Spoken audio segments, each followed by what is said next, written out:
information. KEEL News now. As heated debate continues over the possible protests at local high school football games during the national anthem, one man says that there's no debate at all as far as he's concerned.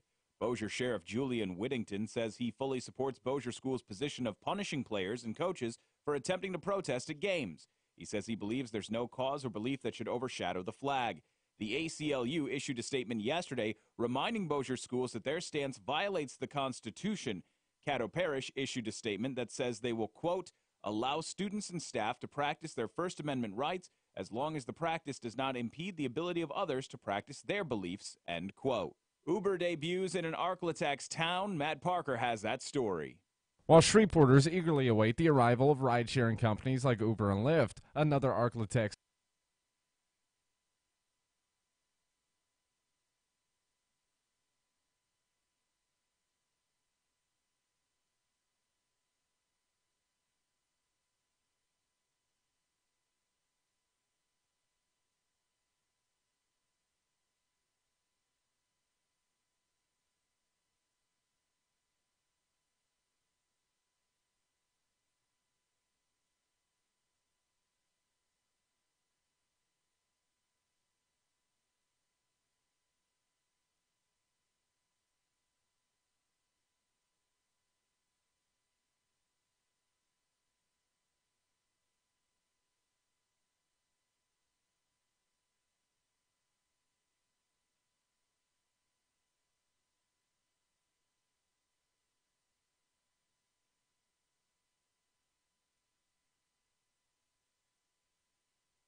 Good morning. It's 3 past 6 o'clock. Robert and Erin, 1017 FM and 710 Keel. It's Friday. Can you tell?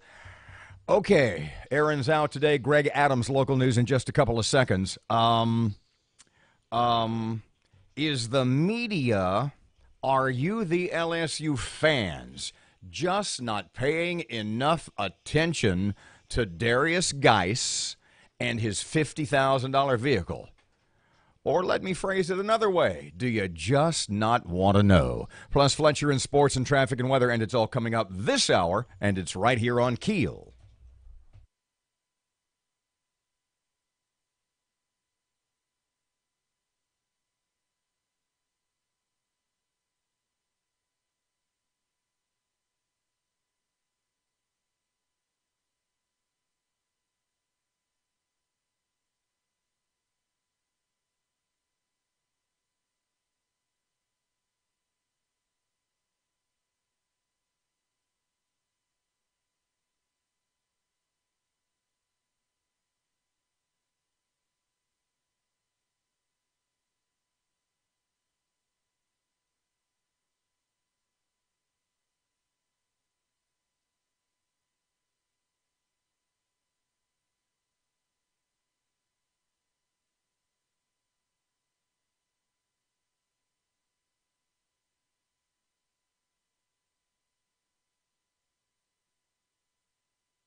The power of information. KEEL News now. As heated debate continues over the possible protests at local high school football games during the national anthem, one man says that there's no debate at all as far as he's concerned. Bossier Sheriff Julian Whittington says he fully supports Bossier School's position of punishing players and coaches for attempting to protest at games. He says he believes there's no cause or belief that should overshadow the flag. The ACLU issued a statement yesterday reminding Bossier schools that their stance violates the Constitution. Caddo Parish issued a statement that says they will, quote, allow students and staff to practice their First Amendment rights as long as the practice does not impede the ability of others to practice their beliefs, end quote. Uber debuts in an Arklatex town. Matt Parker has that story. While Shreveporters eagerly await the arrival of ride-sharing companies like Uber and Lyft, another Arklatex town is enjoying the service. Thursday afternoon, the city of Marshall held a ribbon-cutting ceremony at the Harrison County Courthouse for the debut of Uber. This week alone, Uber made debuts in Marshall, Lufkin, Nacogdoches, and Texarkana. On Tuesday, the Shreveport City Council amended their ordinance in an effort to get Uber and Lyft into the city in the near future. From 1017 FM and 710 Keel, I'm Matt Parker. Early voting begins tomorrow for the October 14th election, but Secretary of State Tom Shedler doesn't expect a big turnout. 3 constitutional amendments, a state treasurer's race, and a few big local elections are on the ballot. However, Shedler says there's not a lot of publicity. It is amazing across the board to see how many undecided votes by polling data that exist at this late stage. It's time for everybody to, get engaged. Early voting is from 8:30 a.m. to 6 p.m. and starts Saturday and will continue through October 7th, except on Sunday. Roy Narcisse and Kiana Williams have voluntarily agreed to return to Shreveport to face murder charges. The pair are accused of stabbing and killing 82-year-old Kathleen Cates. Texas Rangers, Tom Green County Sheriff's deputies, and members of the U.S. Marshal Service arrested Narcisse and Williams at a hotel in San Angelo, Texas, early Thursday morning. The pair waived their rights to an extradition hearing and are waiting to be brought back to Shreveport by Caddo Parish Sheriff's deputies. LSU will face Troy for their homecoming game tomorrow night. After losing their season opener to Boise State, the Troy Trojans have won 3 in a row. Tiger Rag associate editor James Moran says Troy is not a team that you can overlook. I mean, their defense has played really well. They've got an experienced quarterback. They've got a really dangerous running back that can do a lot of different things. So this isn't an easy game, but I would expect LSU to come out and play well. LSU is coming off an unsurprising victory over Syracuse. AccuWeather forecast says cooler this morning, but warming up to 86 through the day under partly cloudy skies. For 101.7 FM and 710 KEEL, I'm Greg Adams.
Good morning, 9 past 6 o'clock, 101.7 FM, 710 KEEL. Friday morning traffic. Here's Ruben. It is once again the best time of day to get from A to B because everything is all clear for your early morning drive to work or school. But look out later on this morning for some traffic delays on Line Avenue between Westbrook-Coons Industrial Loop and Mount Zion Road due to construction. If you have anything to report to us, please give us a call at our Planet Fitness traffic hotline, 687-ROAD. Your AccuWeather.com forecast. Sun and patchy clouds today with a high of 86. Clear to partly cloudy tonight, low 62. Sun, high 85 tomorrow. With your AccuWeather.com forecast, I'm meteorologist Heather Zaire.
Good morning. It's 6:12. Robert J. Wright and Erin McCarty, 101.7 FM and 710 KEEL. Erin is out for the day. Greg Adams is here. Tell me, so is Matt. Is the camera back on you today? It is, because Aaron's gone.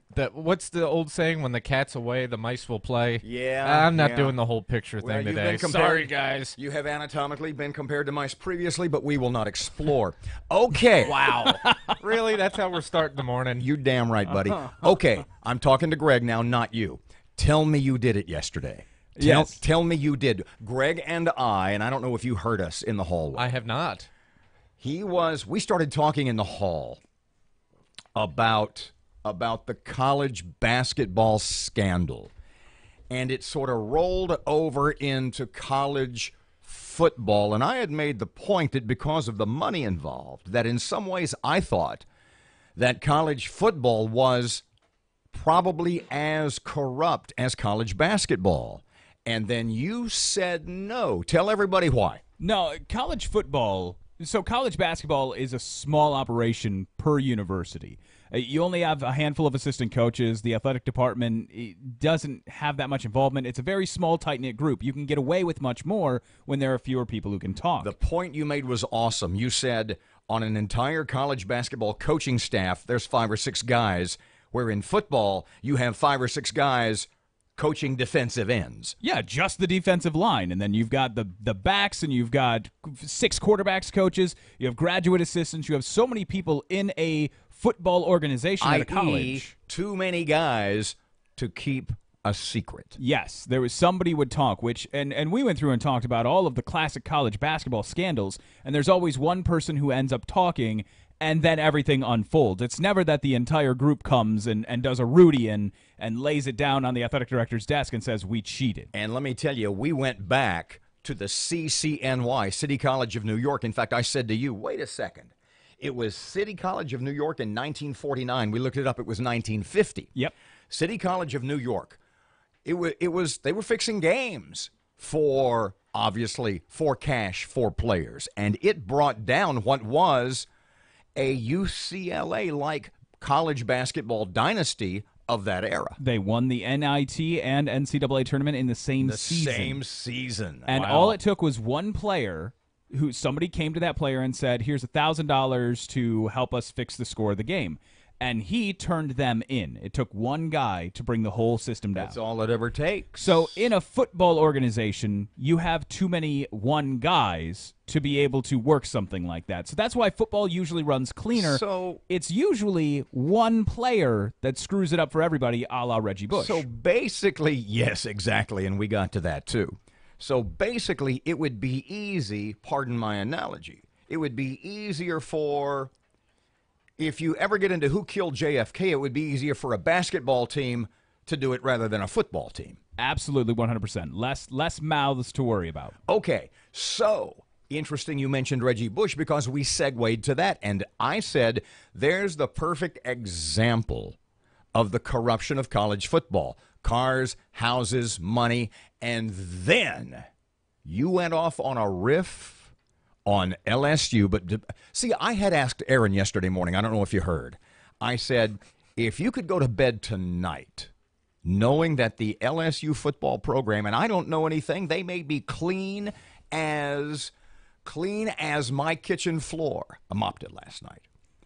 The point being, if you could go to bed tonight, I said to Erin, knowing that the LSU football program was spotless, without a moral blemish, had every ounce of integrity, and you're going to go 6-5, or you don't have to ask you don't have to know, you just don't have to want to know, you don't have to ask, you don't have to think about it, you just look the other way, and you're going to compete for the national championship a lot of seasons. What are you going to do?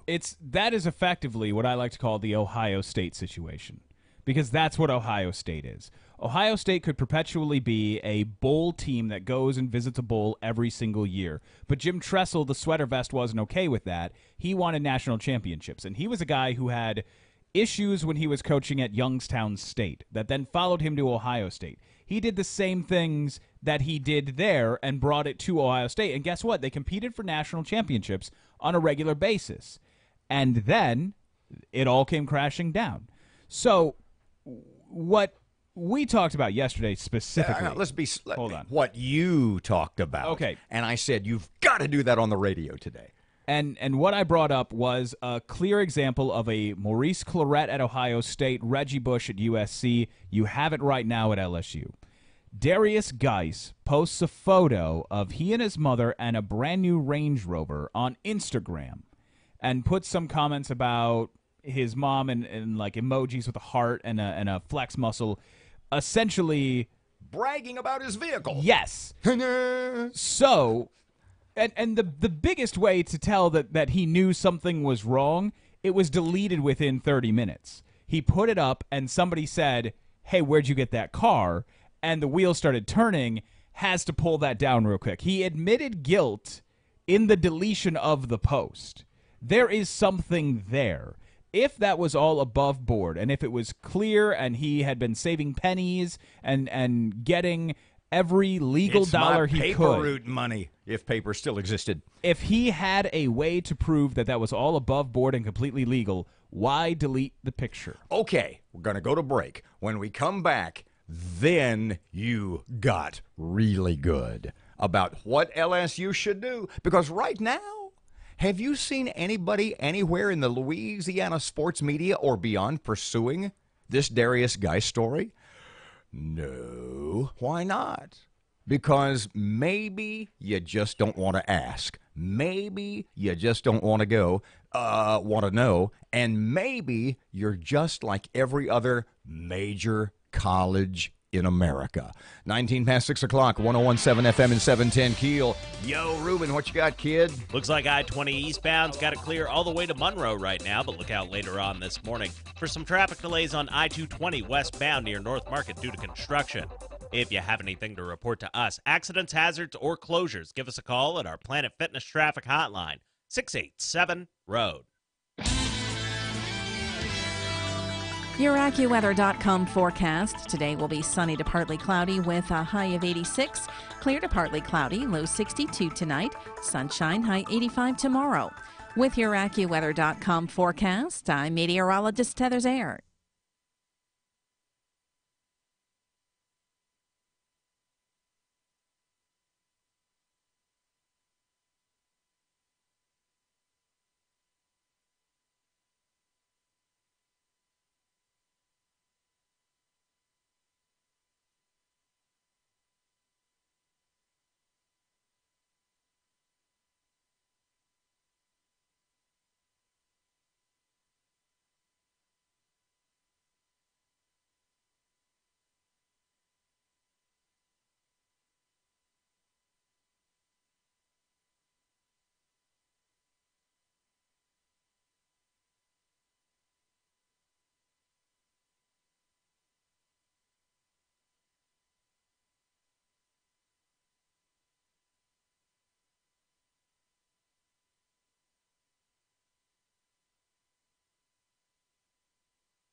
Twenty-one past 6 o'clock, Keel Sports. Good morning from the sports desk of 1130 The Tiger. This is Tim Fletcher. Bird controlled the line of scrimmage throughout the first half while building a 24-3 halftime lead over Captain Shreve and rode out the second half en route to a 34-17 win over their arch rival in Lee Hedges Stadium last night. Carson Dunn operated the Jackets option attack smoothly, scoring the initial touchdown on a keeper, and wrapped up the dominant first half with a screen pass to Jalen Thomas, who weaved his way to pay dirt to make it a 3-touchdown affair at the break. The Jackets improved to 1-1 in district play, while the Gators are now 0-1. After that was their 1-5A opener. Tonight, Northwood travels to unbeaten Benton in a key 1-4A game to kind of spotlight the efforts this evening. North DeSoto and Woodlawn square off at Independence Stadium in a matchup of 3-1 teams. Houghton tests the momentum gained from last week's win over Byrd when they visit powerful Evangel to highlight a full night of Friday night football. In college football last night, Texas defense kept Iowa State in check in a 17-7 win in Ames, Iowa. And in the NFL Thursday night, Aaron Rodgers threw 4 touchdown passes to lead Green Bay to a 35-14 rout of Chicago in Lambeau Field. His counterpart, Mike Glennon, fumbled twice and threw 2 picks in a good quarterback, bad quarterback showcase. From the sports desk of 1130 The Tiger, this is Tim Fletcher.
Maybe later if we have time.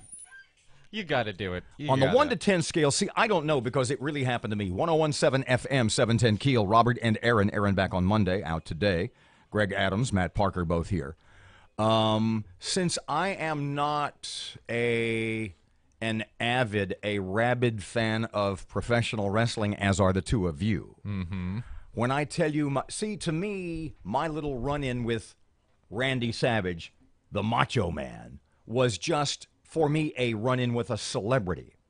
But for you guys who worship at the altar of the WWE, is in the scheme of run-ins with WWE superstars, is that on the 1 to 10 scale, is that like a 4 or is it a 9.5? That's a solid 9. Yeah, I was going to say 8 or 9. Yeah, that's a solid 9. Wow. See, I didn't.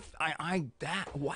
When it comes to top guys in the history of professional wrestling, he's the 90th cream always percentile. rises to And the I top. hurt myself on him.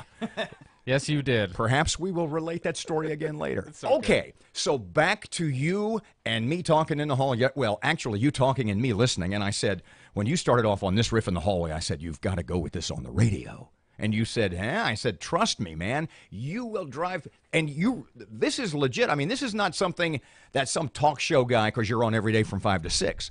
This is not something some talk show guy is making up just to piss people off. You really think this? Yes. So repeat what you said about LSU, specifically the athletic department, more specifically Darius Geis, and why you think they should. If I were the athletic director or the football coach at LSU, if I was at Orgeron, I would bench Darius Geis for the rest of the season. Or Joe Oliva, the AD. Yes. I would make that call would be made right now that Darius Geis does not step on the field for the remainder of his LSU career. Why? Period. Why? Every time he steps on the field from this point on, that game will eventually be a loss, whether it's 18 months or 24 months from now. After the NCAA investigation, every time he steps on the field, that game is already a loss before the ball is snapped. So you think that this Darius Geis, I've got a $50,000, well, probably in excess of that, a $50,000 plus Range Rover story is going to lead to an investigation which will invariably lead to an LSU forfeit? I cannot see how it doesn't. When you have the evidence put out publicly, and then it's deleted right away, which, like I said before, is an automatic admission of guilt. If you do something wrong and then delete it from the internet, that's saying that what I just showed you, I should not have showed you. I just didn't want to make my friends jealous. Yeah, no, that's not. Yeah, if you're friends with NCAA investigators, then yeah, you don't want them to see it. So right now, if I were in charge of the LSU, we can all admit, even hardcore LSU fans, this is not a national championship season. Fair. You're not playing for this year. You're effectively playing for next year and the year after. Ed Orgeron's players are not even on this team yet. He's got to get recruiting classes in. So you got to get Matt Canada's guys in. Right now, the two moves that I would make immediately, no disrespect meant to Danny Etling. He's a senior. He's gone through a lot. He's gone through a transfer. He's gone through back surgery. He's made a comeback. He's got to go. He's not the future. Miles Brennan is an 18-year-old kid who is not redshirting this year. He has 4 total years of eligibility. This one is going to count towards one of them. So do you want him to actually just take practice snaps and take 1 or 2 series in a game, or do you want him to learn Matt Canada's offense so in a year or two you can be a national championship team? And what happens to a guy like Miles Brennan if you allow Darius Geis to continue playing? Because, by the way, it's not just going to be losses. It's not going to be a record that gets wiped. It's scholarships.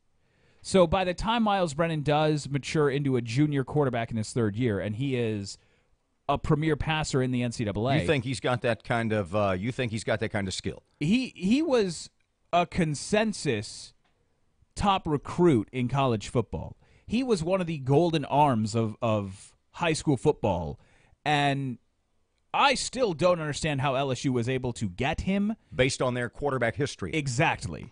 But they were able to get the kid with the golden arm. They believe in him enough not to redshirt him and to play him in games. So if you believe in him enough to get him on the field now, why not give it to him? You're playing for the future.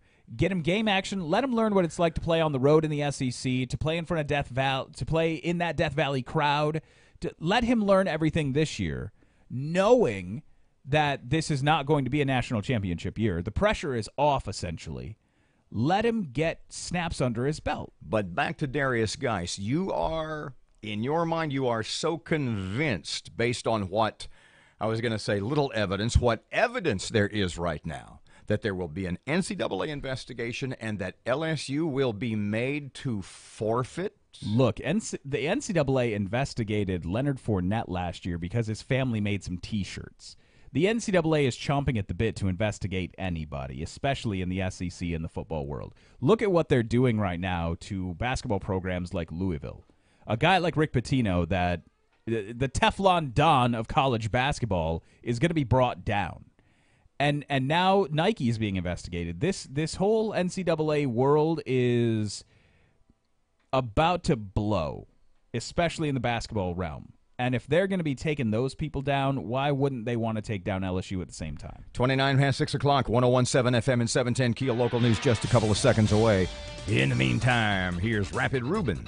Looks like I-20 eastbound's got to clear all the way to Monroe right now, but look out later on this morning for some traffic delays on I-220 westbound near North Market due to construction. If you have anything to report to us, accidents, hazards, or closures, give us a call at our Planet Fitness traffic hotline, 687-ROAD. Your AccuWeather.com forecast. Today will be sunny to partly cloudy with a high of 86. Clear to partly cloudy, low 62 tonight. Sunshine, high 85 tomorrow. With your AccuWeather.com forecast, I'm meteorologist Heather Zaire.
The power of information.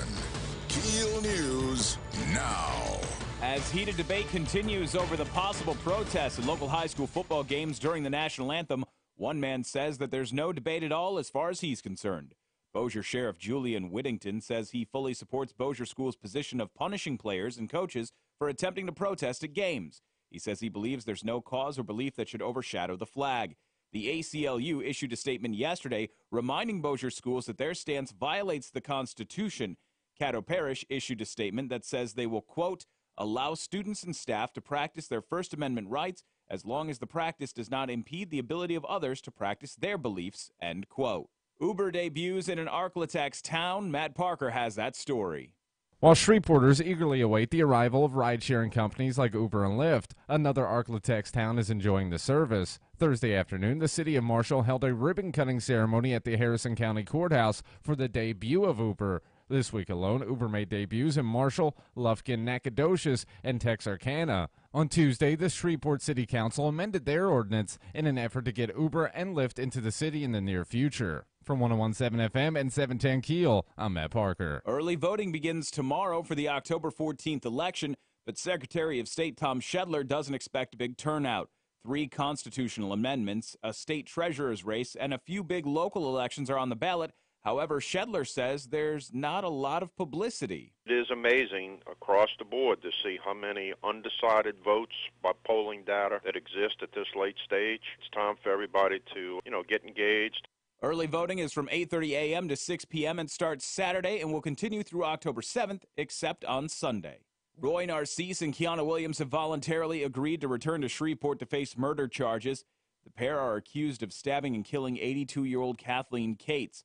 Texas Rangers, Tom Green County Sheriff's deputies, and members of the U.S. Marshal Service arrested Narcisse and Williams at a hotel in San Angelo, Texas, early Thursday morning. The pair waived their rights to an extradition hearing and are waiting to be brought back to Shreveport by Caddo Parish Sheriff's deputies. LSU will face Troy for their homecoming game tomorrow night.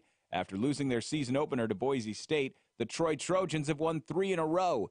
Tiger Rag associate editor James Moran says Troy is not a team that you can overlook. I mean, their defense has played really well. They've got an experienced quarterback. They've got a really dangerous running back that can do a lot of different things. So this isn't an easy game, but I would expect LSU to come out and play well. LSU is coming off an unsurprising victory over Syracuse. AccuWeather forecast says cooler this morning, but warming up to 86 through the day under partly cloudy skies. For 101.7 FM and 710 KEEL, I'm Greg Adams.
It is 635, 101.7 FM, 710 KEEL.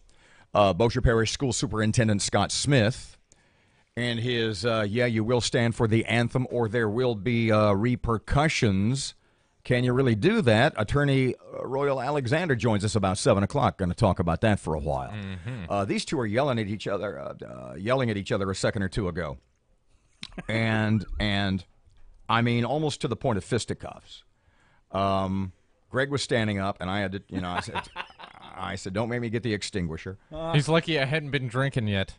And, well, it's not 7:30. And you guys were arguing about the best, what was it again? The best fast food chicken? Best fast food chicken, yeah. It's an age-old debate. It will go down amongst all other. And you said... There's no debate. And you said Popeyes. Yeah. Mm-hmm. And you said that also. Yeah. With all due respect to Popeyes, which is close to my house, and of which I will partake on occasion, you are both fools. What? Okay. Please enlighten. Southern Classic. You want to talk about a place I've never had And good in fact, I can take you a notch higher than Southern Classic, my friend. Ooh. Southern Classic with cane sauce. Now that's almost unfair. That's crossing the streams. Southern Classic with cane sauce. Look, my brother, if you're thinking that it is unfounded that I might have at home a refrigerator filled with cane sauce, my brother virtually lives at Taco Bell. And when he goes to the drive-thru, she says, "Do you want hot or mild?" He says, "Mild. And could you give me some extra?" She says, "How many?" He says, 25. When you go to my brother's house, he has a drawer in his kitchen, not a small drawer, the big drawer, filled with Taco Bell, with the little envelopes of Taco Bell sauce. Hold on. So your brother is using his junk drawer that most people have in the kitchen where it's a catch-all for everything. Yes. For Taco Bell mild sauce. Yes, exactly. That's amazing. So the point I'm making, perhaps to use your lexicon, cross the streams. But I'm telling you, Southern Classic, cane sauce, far and away. Southern Classic is, on its own, the best. I love Raising Cane's. Raising Cane's is my favorite experience, start to finish, in a chicken joint. I love the service. No, don't give me that look right now. Let me This is the gospel of Raising Cane's right now, okay? Raising Cane's, from the moment that you walk in the door, it is the cleanest fast food restaurant that you will ever step foot in. The service is always top-notch. Anytime that I have ever missed something on my order, they don't even hesitate. You don't even have to bring a receipt up to the counter. They just give it to you. It is the greatest service I have ever received. The food is next-level phenomenal. I absolutely love Raising Cane's. But there's something weird. If Raising Cane's found a way to get Popeye's red beans and rice and offer that behind the counter, Raising Cane's would be far and away the greatest fast food restaurant of all time. But there's something about the red beans and rice at Popeye's. Have you, just a simple yay or nay, have you ever been to Southern Classic, Yes. any of the locations? Yes. You have not. I have. Maybe I called him on a bad day. It wasn't as enjoyable for me as Look at me. Look at me. Trust me. What did I say to you the other day? How old are you, 29? 30. 30. Okay. What I said to him the other day was, as I was admonishing him for something I deemed to be immature, I said, I've been 30. You haven't been 65. Trust me on this one. There are no bad days at Southern Classic. 639, it's 101.7 FM, 710 Keel. Somebody said a couple of minutes ago, and in fact, it's sort of a phrase that's going around. Oh, man, what did Shreveport do to screw up Uber? They didn't. We will straighten that out. Right now, traffic update. Here's Ruben. Looks like I-20 eastbound's got it clear all the way to Monroe right now, but look out later on this morning for some traffic delays on I-220 westbound near North Market due to construction. If you have anything to report to us, accidents, hazards, or closures, give us a call at our Planet Fitness Traffic Hotline, 687-ROAD. Your AccuWeather.com forecast. Sun and patchy clouds today with a high of 86. Clear to partly cloudy tonight, low 62. Sun, high 85 tomorrow. With your AccuWeather.com forecast, I'm meteorologist Heather Zayer.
.017 FM, 710 Keel. Robert J. Wright and Erin McCarty. Erin's out today, back on Monday. Keel app's a free download, and it's awesome. Presented by Office Furniture Source. And by the way, do you remember me going off on a riff yesterday about how great the FM sounded? Yes, I do. And you are correct. And I had about 5 or 6 people just yesterday tell me that they switched from either AM or the app back to 101.7 FM just to see what it was like. And they said, man, I can get that all over now. And I said, yes, you can. You know where I live, Southeast. Yeah. And I go back down around by the water treatment plant and then up Fly Lucas to get to 3132 to come to work. Well, along Flournoy Lucas, and as you come around there by the water treatment plant down East Kings, that's where you start to lose it because it is not intended for far south Shreveport. And it still booms down there. Let me tell you, if you're north, if you're anywhere near I-20 or north, it's awesome. I don't even have the AM on my little speed button thing anymore. I just stick with the FM. Okay, so somebody said to me yesterday, and I tried to straighten them out. I mean, it's kind of like there's sort of this if misinformation floating around. It's like the Elio deal. And everybody says, man, oh man, Shreveport, Elio, just another example. When all the arena stuff was going on, and I would have to say, no, Elio wasn't a Shreveport City deal. It was a parish thing. It was a Caddo Commission, old Caddo Commission deal. So I don't want it to become an accepted truth when it is not, that the city of Shreveport screwed up a potential deal with Uber. Am I correct in saying that Uber moved the goal line, changed the deal? I likened it to this. You go in to buy a car. You tell the salesman, look, if you can get me that car for $400 a month, you've got a deal.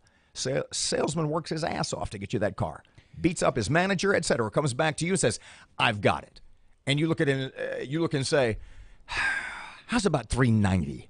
And I need some new rims. Yeah. I heard City Attorney William Bradford answer that question, and he did he articulated perfectly the way that you would answer that question by saying, yes, that sucked that they gave us those rules, but we're still hoping to work with them in the future. He put a positive spin, yes. But at the same time, I got to tell you, and you can fill in the details here about what actually happened.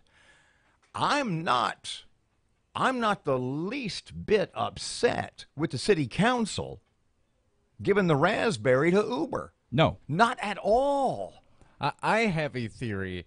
Now, I agree with you. In this case, the city council has every right, as they should. They should have not bended to Uber's will, who, they made a few changes the first time. Yeah, and they renegotiated a deal they thought they had. Going all the way back to the beginning, they put this ordinance in place, and both companies went, this doesn't really work for us. So they made alterations. To meet what Uber and Lyft both wanted. Then at the 11th hour, Uber just goes, well, you know what? We need this too.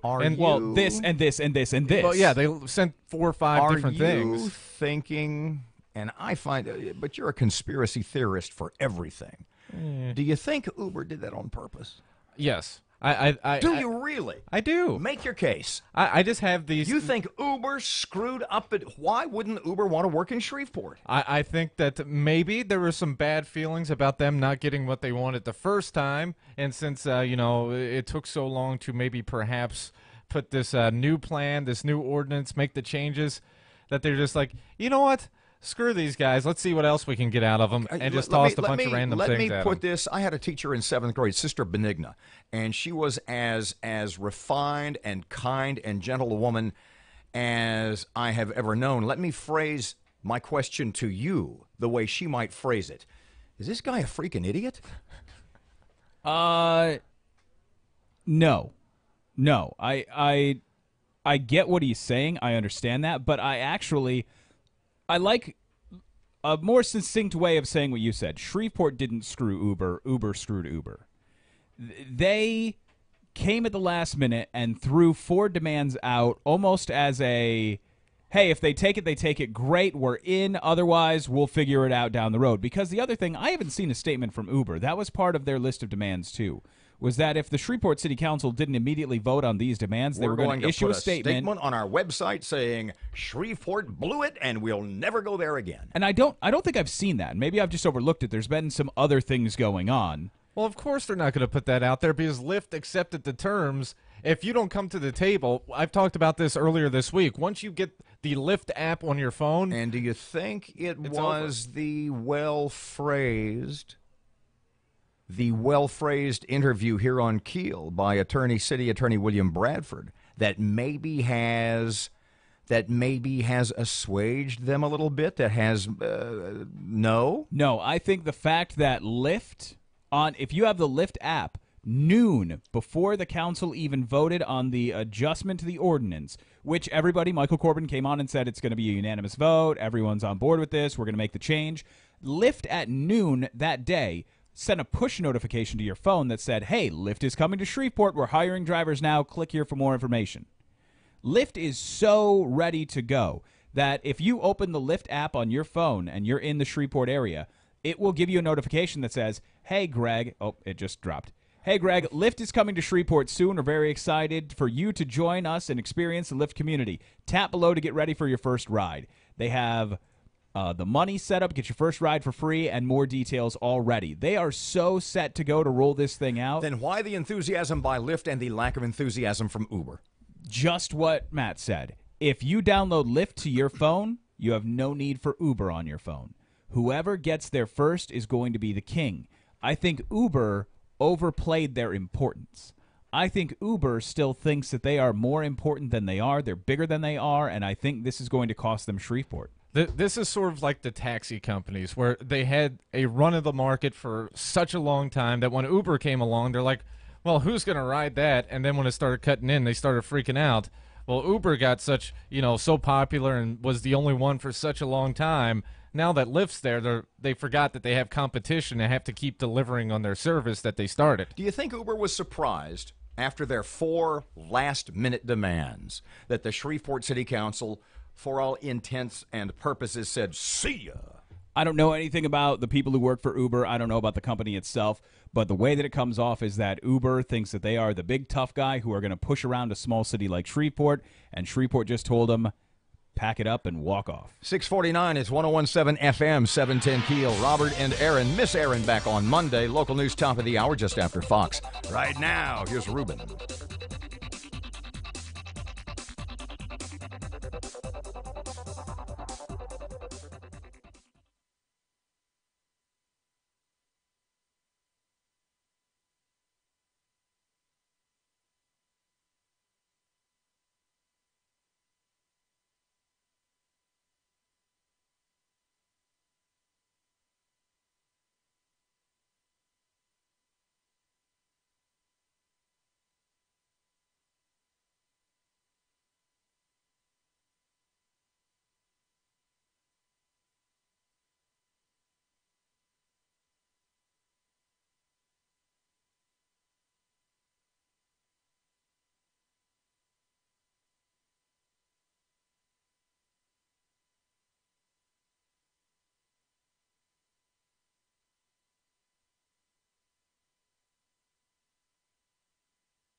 .652, 101.7 FM, 710 Keel. Time for sports. Here's Fletch. Good morning from the sports desk of 1130 The Tiger. This is Tim Fletcher. Bird controlled the line of scrimmage throughout the first half while building a 24-3 halftime lead over Captain Shreve and rode out the second half en route to a 34-17 win over their arch rival in Lee Hedges Stadium last night.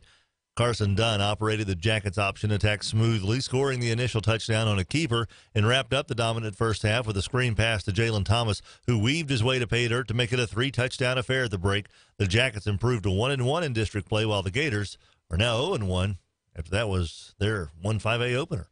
Tonight, Northwood travels to unbeaten Benton in a key 1-4A game to kind of spotlight the efforts this evening. North DeSoto and Woodlawn square off at Independence Stadium in a matchup of 3-1 teams.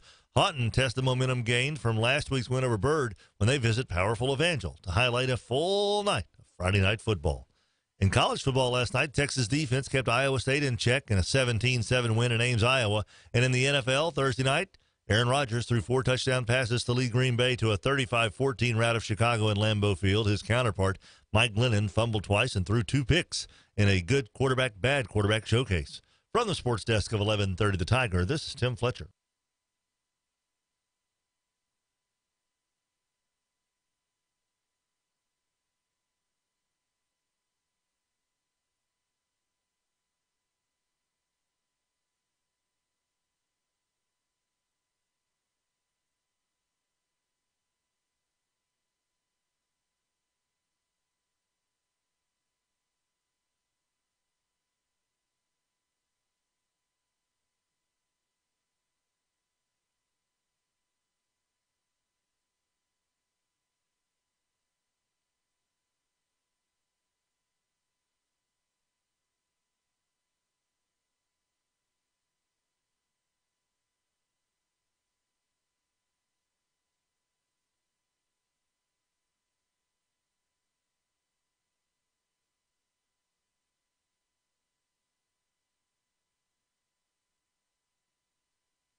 Good morning, 6:55. Robert J. Wright and Erin McCarty, 101.7 FM, 710 Keel. Erin back on Monday. We hoping. Are we hoping?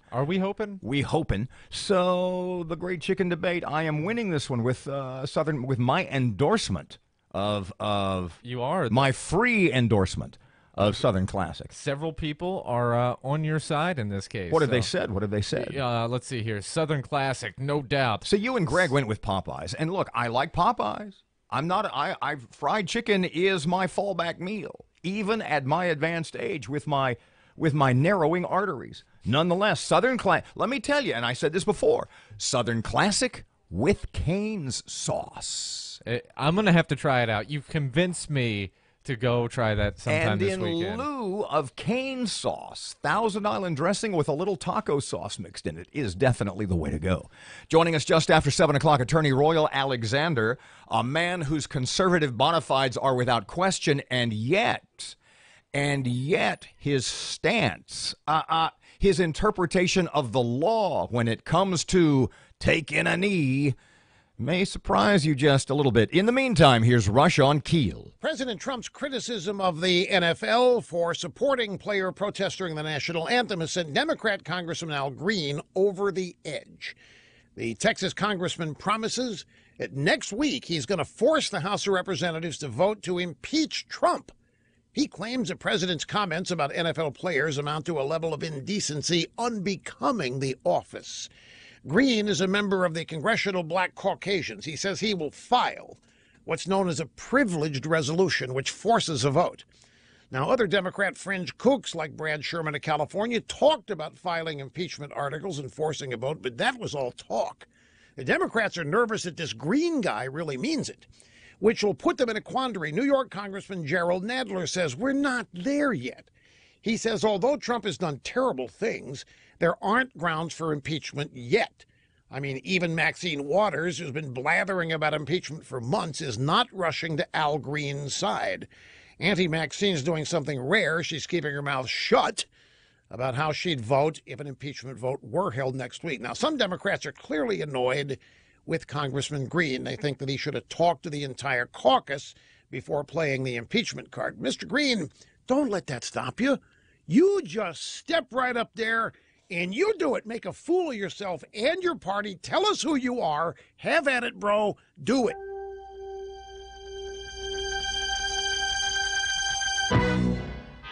What if hiring could be easier? Less time can... President Trump's criticism of the... Everything's still running nice and smooth for your early morning drive to work or school, but look out later on this morning for some traffic delays on Airline Drive near Old Minden Road in Bossier City. If you know something we don't, accidents, hazards, or closures, give us a call at our Planet Fitness traffic hotline. That's 687-ROAD. Your AccuWeather.com forecast. Today will be sunny to partly cloudy with a high of 86. Clear to partly cloudy, low 62 tonight. Sunshine, high 85 tomorrow. With your AccuWeather.com forecast, I'm meteorologist Heather Zaire. 101.7 FM and 710 Keel. And thanks to Jack Spring Electric, we have the new Shockbuster button. If Erin says something crazy, I'd kiss a stranger for a ribeye. real zapper. It's our 7-second delay, just in case. It's the Jack Spring Electric Shockbuster button on 101.7 FM and 710 Keel. 101.7 FM, 710 Keel. Right now, 67 degrees. Cooler tonight and cooler for the weekend if the AccuWeather.com forecast. No, I want it 95 degrees and daylight till 10 o'clock at night. Barely into the 80s the next few days. Right now, 67. 101.7 FM, 710 Breaking Keel. news and trending talk. This is 101.7 FM and 710 Keel. KEEL, Shreveport.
Good morning. It's 7:03. Robert and Erin, 101.7 FM, 710 KEEL. Miss Erin out for the day. Back on Monday, most likely.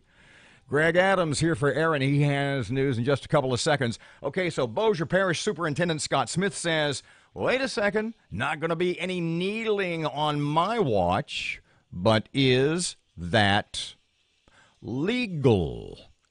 Going to look at that in just a couple of seconds, plus traffic and weather, plus Fletcher in sports all this hour, and it's right here on KEEL.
The power of information.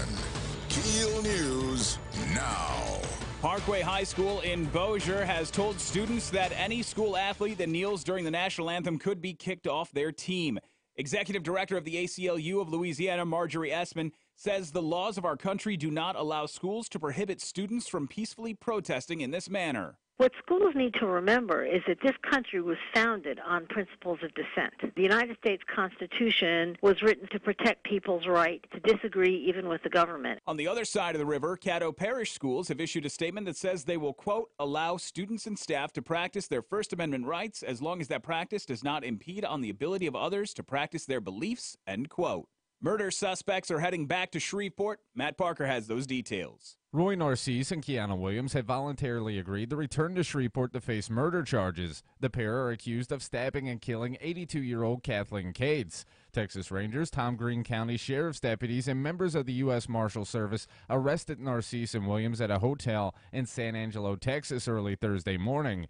The pair waived their right to an extradition hearing and are waiting to be brought back to Shreveport by Caddo Parish Sheriff's deputies. From 101.7 FM and 710 KEEL, I'm Matt Parker. Louisiana's health department is suing more than a dozen pharmaceutical companies, accusing them of worsening the opioid abuse in the state. The lawsuit filed this week in a Baton Rouge district court says drug manufacturers used marketing tactics that misrepresented the dangers of long-term opioid usage. Early yesterday, reports circulated from the world of mixed martial arts that a local star, the inaugural Legacy Fighting Alliance women's flyweight champion, Andrea KGB Lee, was going to make her UFC debut next weekend at UFC 216. But sources with knowledge of the situation tell KEEL News that Lee will not be making her UFC debut next weekend in Las Vegas. It sounds like Lee will be signing with the UFC for a future bout, but that debut will not happen as soon as UFC 216. While Shreveporters eagerly await the arrival of ride-sharing companies like Uber and Lyft, another Arklatex town is enjoying the service. Thursday afternoon, the city of Marshall held a ribbon-cutting ceremony at the Harrison County Courthouse for the debut of Uber. This week alone, Uber has made debuts in Marshall, Lufkin, Nacogdoches, and Texarkana. On Tuesday, the Shreveport City Council amended their ordinance in an effort to get Uber and Lyft to come to the city in the near future. Some early reviews of the new aquarium and restaurant in downtown Shreveport are a little subpar. According to some of the attendees from a recent fundraising event held at the new restaurant, Salt, there's a lot of work that needs to be done. Reports say the construction appears to be a long way from being completed, and complaints from the restaurant extend from small portion sizes to delayed service. The Planet Aqua Group, who runs the facility, has yet to establish a hard date for opening. Early voting begins tomorrow for the October 14th election, but Secretary of State Tom Shedler doesn't expect a big turnout. 3 constitutional amendments, the state treasurer's race, and a few big local elections are on the ballot. However, Shedler says there hasn't been much publicity. It is amazing across the board to see how many undecided votes by polling data that exist at this late stage. It's time for everybody to, get engaged. Early voting is from 8:30 a.m. to 6 p.m. and starts Saturday and will continue through October 7th, except for on Sunday. LSU faces Troy for homecoming tomorrow night. After losing their season opener to Boise State, the Troy Trojans have won 3 in a row. Tiger Rag associate editor James Moran says Troy is not a team you can overlook. I mean, their defense has played really well. They've got an experienced quarterback. They've got a really dangerous running back that can do a lot of different things. So this isn't an easy game, but I would expect LSU to come out and play well. LSU is coming off an unsurprising victory over Syracuse. AccuWeather forecast says cooler this morning, warming up to 86 under partly cloudy skies today. For 101.7 FM and 710 KEEL, I'm Greg Adams.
Really hung myself with headphones. That's a terrible way to go. 9 past 7 o'clock, KEEL. Traffic, here's Ruben. We have reports of a minor accident on Washington Street near Wheeless Avenue, and we have some traffic delays on Kings Highway and Linwood Avenue. If you have anything to report to us, accidents, hazards, or closures, give us a call at our Planet Fitness traffic hotline, 687-ROAD. Your AccuWeather.com forecast. Today will be sunny to partly cloudy with a high of 86. Clear to partly cloudy, low 62 tonight. Sunshine, high 85 tomorrow. With your AccuWeather.com forecast, I'm meteorologist Heather Zaire.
Good morning. It's 12 past 7 o'clock. Robert J. Wright and Erin McCarty at 101.7 FM and 710 KEEL. Miss Erin is out today, back most likely on Monday. She fell victim to, I think it's pre-dietary cleanse flu. And we'll see how she'll be back on Monday, her normal, upbeat, crabby self. Attorney Royal Alexander is here, and I made a point of saying a gentleman whose conservative bona fides are across the Arklatex unquestioned.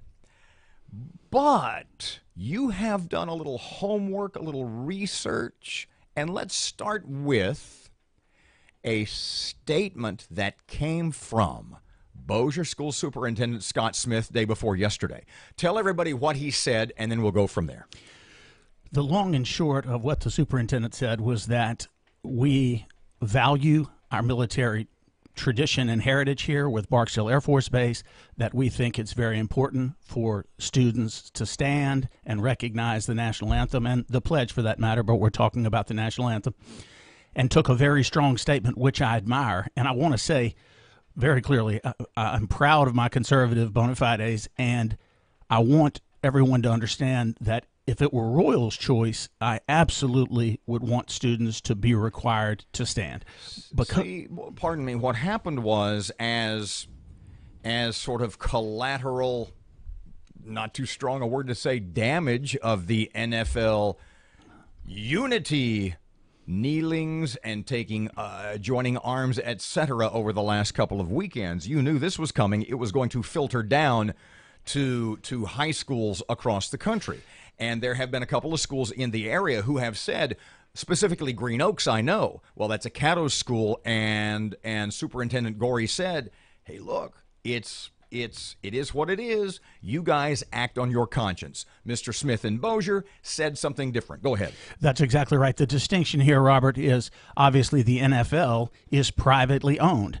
Those owners could stop those athletes from kneeling if they wanted to. But let's put the NFL aside. We're focused on a public school, which in the view of the United States Supreme Court is an entirely different entity. It's the government. It's, quote unquote, the long arm of the government saying, we want students to have to stand. We don't want them to be able to kneel. And the U.S. Supreme Court said in a case about 60 years ago that that's forced speech, that if students are not disrupting, not making school difficult, then they can quietly kneel. In other words, based on Supreme Court precedent, that bluntly put, Mr. Smith was overreaching.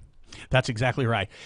But I still admire him for doing it. I wish they were required. I think it's healthy for students to stand and show respect to something, because it will make an impression on them. Many other people argue against me and say, well, they're learning a lot by knowing they can kneel also. My point is, I'm proud of what the superintendent of Bossier Parish said, and even the Caddo superintendent. The Caddo statement, Robert, was actually more in line with the U.S. Supreme Court. Tell me about the cases that have led to this without getting into too much detail that will be beyond my ability to comprehend. There's no area of the First Amendment that's given greater protection than what we call core political speech. Our Supreme Court has always said if there's some sort of harmful or offensive speech, the answer is not to suppress it. The answer is more speech. If someone is saying things that could be construed as racism or hate-filled, let people on the other side come and say, well, that's not, let's talk about Christianity on the other side. Whatever the divide is, the answer is more speech. In our country, we don't suppress speech. But again, schools are an extension of the government. And if the government says, we don't want them to kneel, that's the government in a way censoring, saying, we're going to decide which speech the students can exercise. And the U.S. Supreme Court has said, even at school, you can't force them. That's forced speech to make them. It started out with the Jehovah's Witnesses. Right. And they, again, from that scripture, and I should know better which book of the scripture, but it's, we're not going to worship graven images. We're not going to worship anything but God. And when we have to stand and pledge, that case was the Pledge Allegiance case, when we have to stand and pledge, you're making us praise something we do not believe in. Well, in that case is where it started. That case was over 60 years old, and now it's just being applied to the national anthem. And people are jumping up and down and pounding the desk right now, and they're saying, hold on a second. So let me see if I've got this right. The United States government, on one hand, can forbid a football coach from praying on one knee post-game with players, and yet it defends a player's right to take a knee during the anthem. And they're going, that doesn't make any sense. Can you clarify? Absolutely. Now we're talking about prayer in schools, and with free exercise, Robert, it's for every set of circumstances. There's a different analysis. But now the coach's prayer, he's kneeling, saying his prayer. That's if they will allow student initiated prayers, but if the coach is leading it, it's not student initiated. At graduation, if a student gets up there and has come up with a prayer, well, graduations are still different, but in other places, every scenario, the court says, what is the legal status of this? If it's private, shut them down. You're a private owner. You can have the employees you want. You can fire them. But here, unless you don't want to make a pizza or a floral arrangement. In that case, is the Christian Baker case is before the U.S. Supreme Court right now. The way they've argued it to me is brilliant. Why is my right? And they're arguing creative expression. The way I make this cake is my creativity. Therefore, you're suppressing my free exercise and my First Amendment, my freedom of speech, because how I create this beautiful cake is my freedom of expression. And for you to say I have to make it for them, you're telling me how to use my freedom of expression. Everything, I know it all sounds... No, it makes perfect sense to me. So we'll go to break. When we come back, I want to talk about, so what's going to happen? What's the fallout going to be? And then I just want your thoughts about, as you're watching all of this, because my question early this week was, in the wake of the NFL stuff, I had said that they can't win this in the public relations arena. They've got to be, and then I saw last night they are having meetings. The commissioner, the owners, the players union. We're kind of in a corner here. How do we get out of this and save face and make money at the same time? 19 past 7 o'clock. It's 101.7 FM and 710 Keel. Traffic time. Here's Ruben. We have reports of a major accident on Burt Coons Industrial Loop near Dean Road, and we're still looking at some traffic delays on East Texas Street near Traffic Street in Bossier City. If you have anything to report to us, accidents, hazards, or closures, give us a call at our Planet Fitness Traffic Hotline, 687-ROAD. Your AccuWeather.com forecast. Sun and patchy clouds today with a high of 86. Clear to partly cloudy tonight, low 62. Sun, high 85 tomorrow. With your AccuWeather.com forecast, I'm meteorologist Heather Zayer.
Good morning. It's 101.7 FM and 710 Keel. Time for Friday morning sports. Here's Tim.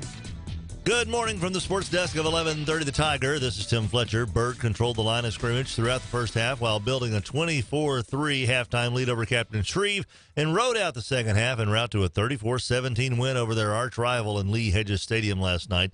Carson Dunn operated the Jackets option attack smoothly, scoring the initial touchdown on a keeper, and wrapped up the dominant first half with a screen pass to Jalen Thomas, who weaved his way to pay dirt to make it a 3-touchdown affair at the break. The Jackets improved to 1-1 in district play, while the Gators are now 0-1. After that was their 1-5A opener. Tonight, Northwood travels to unbeaten Benton in a key 1-4A game to kind of spotlight the efforts this evening. North DeSoto and Woodlawn square off at Independence Stadium in a matchup of 3-1 teams. Houghton tests the momentum gained from last week's win over Byrd when they visit powerful Evangel to highlight a full night of Friday night football. In college football last night, Texas defense kept Iowa State in check in a 17-7 win in Ames, Iowa. And in the NFL Thursday night, Aaron Rodgers threw 4 touchdown passes to lead Green Bay to a 35-14 rout of Chicago in Lambeau Field. His counterpart, Mike Glennon, fumbled twice and threw 2 picks in a good quarterback, bad quarterback showcase. From the sports desk of 1130 The Tiger, this is Tim Fletcher.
Twenty-five past 7 o'clock. It's 101.7 FM 710 KEEL. Attorney Royal Alexander is here, and we were talking about specifically Bossier Parish School Superintendent Scott Smith and his email, his memo saying, correct me if I got this wrong, anybody takes a knee, anybody protests, anybody does anything, there will be repercussions.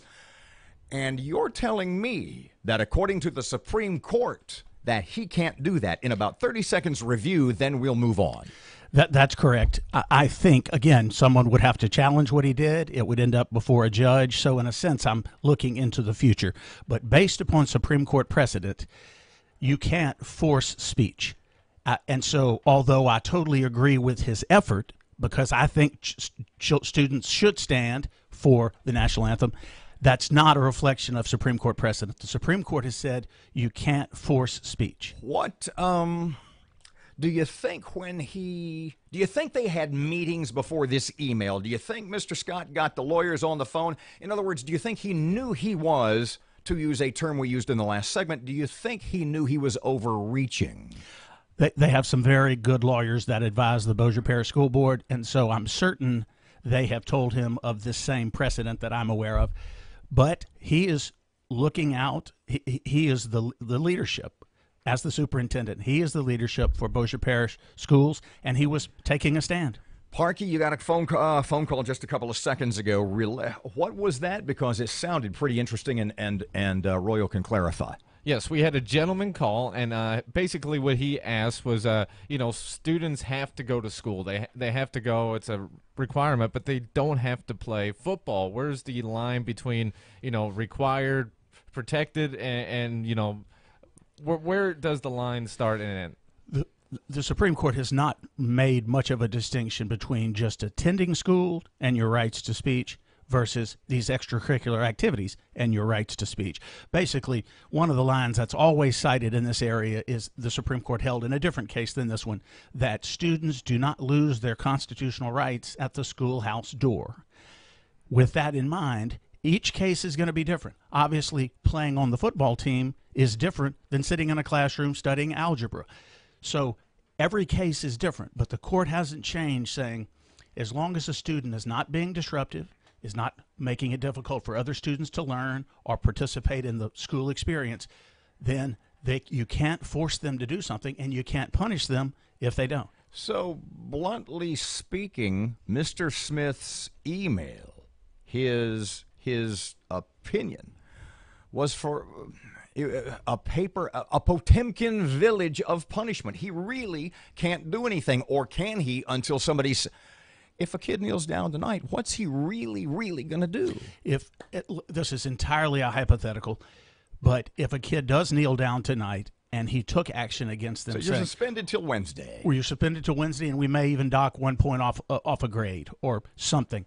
I promise you, the ACLU is going to come jump on that and say, you can't do it. You can't force them to stand. You tried to do that, and not only did you try to do it, you're now trying to punish them when they didn't. It would be stopped.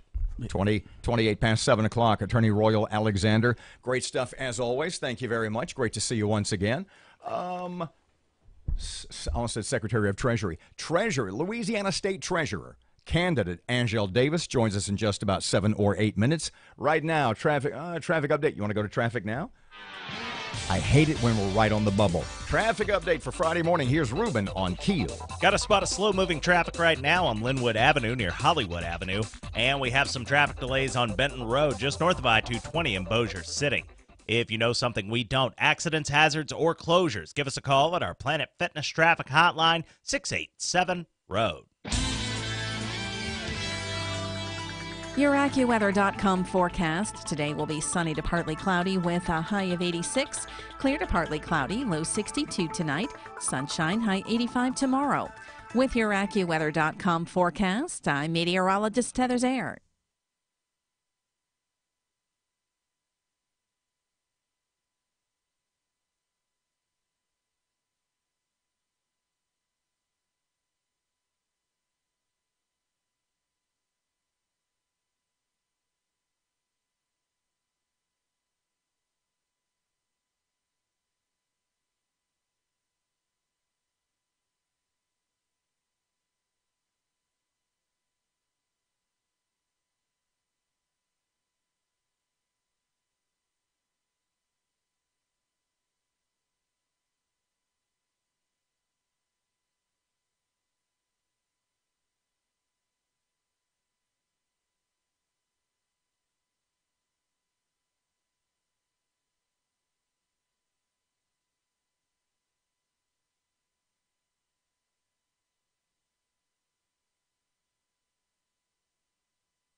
The power of information. KEEL News now. Parkway High School in Bossier has told students that any athlete that kneels during the national anthem could be kicked off their team. Executive Director of the ACLU of Louisiana, Marjorie Essman, says that laws of our country do not allow schools to prohibit students from peacefully protesting in this manner. What schools need to remember is that this country was founded on principles of dissent. The United States Constitution was written to protect people's right to disagree even with the government. Across the river in Caddo Parish, the school district has issued a statement that says they will, quote, allow students and staff to practice their First Amendment rights as long as that practice does not impede the ability of others to practice their beliefs, end quote. Uber debuts in another Arklatex town. Matt Parker has that story.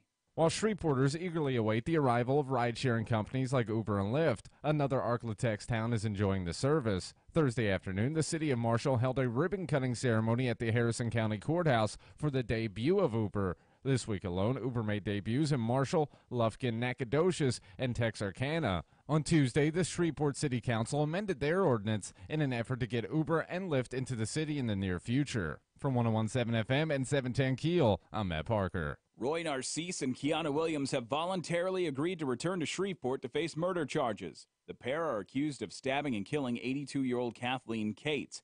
Texas Rangers, Tom Green County Sheriff's deputies, and members of the U.S. Marshal Service arrested Narcisse and Williams at a hotel near San Angelo, Texas, early Thursday morning. The pair waived their rights to an extradition hearing and are waiting to be brought back to Shreveport by Caddo Parish Sheriff's deputies. Some early reviews of the new aquarium and restaurant in downtown Shreveport are a little subpar. According to some of the attendees from a recent fundraising event held at the new restaurant Salt, there's a lot of work that still needs to be done. Reports say the construction appears to be a long way from completion, and complaints from the restaurant extend from small portion sizes to delayed service. The Planet Aqua Group, who runs the facility, has yet to establish a hard date for the opening. Voters should be aware of 3 constitutional amendments on the October 14th ballot. Amendment number 1 establishes a property tax exemption for construction work in progress. President of the Public Affairs Research Council, Robert Travis Scott, says if it passes, the law would be relatively straightforward. Whether it's a home or a business, retail, or an industry, you won't be assessed for property tax for that construction work in process. Amendment 2 would give surviving spouses of first responders who died while on duty a property tax exemption. Early yesterday, reports circulated from the world of mixed martial arts that a local star, the inaugural Legacy Fighting Alliance women's flyweight champion Andrea KGB Lee, was going to make her UFC debut next weekend at UFC 216. But sources with knowledge of the situation tell KEEL News that Lee will not be making her debut with the UFC next weekend in Las Vegas. It sounds like Lee will be signing with the UFC for a future bout, but that debut will not happen as soon as UFC 216. LSU faces Troy for homecoming tomorrow night. After losing their season opener to Boise State, the Troy Trojans have won 3 in a row. Tiger Rag Associate Editor James Moran says we'll see freshman Miles Brennan get some snaps for LSU before the fourth quarter when the outcome of the game is still in doubt. I think they like this idea of getting Miles Brennan some reps while there's still a little bit of pressure and it's not just handing it off and bleeding out the clock. But I do think you're going to see majority Danny Etling. If they get up a couple of scores in the second half, I think they'll go to Brennan again. You can hear tomorrow night's game on our sister station, 1130 The Tiger. That's 1130 AM KWKH across Shreveport and Bossier. AccuWeather forecast says cool this morning, warming up to 86 throughout the day under partly cloudy skies. For 101.7 FM and 710 KEEL, I'm Greg Adams.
.101.7 FM, 710 KEEL. Robert and Erin, 736. Miss Erin's out today, back on Monday. Greg Adams and Matt Parker are here.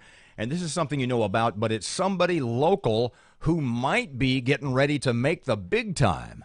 But then I saw late last night, maybe not. You can straighten me out. A local fighter named Andrea Lee, to be specific, Andrea KGB Lee, whom I met a couple of years ago at Battle of the Badges. She was one of the judges. I was the MC, the ring announcer, and you met her this year when you did the same event. Now, I had seen, what is the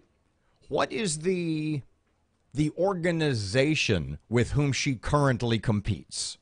You may actually know more about this than I do, but it's because the story was she's getting ready to go MMA. Well, MMA, mixed martial arts fighting, is what she already participates in. That's the sport. See, here's where I needed you guys to straighten me out. She currently is she's the female flyweight champion for Legacy Fighting Alliance, correct? Which comes through here quite often.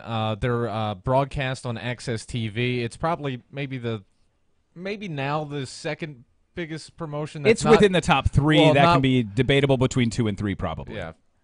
and I saw yesterday afternoon that she's getting ready to sign a contract with another organization. Did I see that? But then I saw last night, maybe that's on the back burner for a while. News broke early yesterday across like all of the MMA fighting sites, all of the news for MMA, that she has signed a deal with UFC and will be debuting next weekend at UFC 216 in Las Vegas.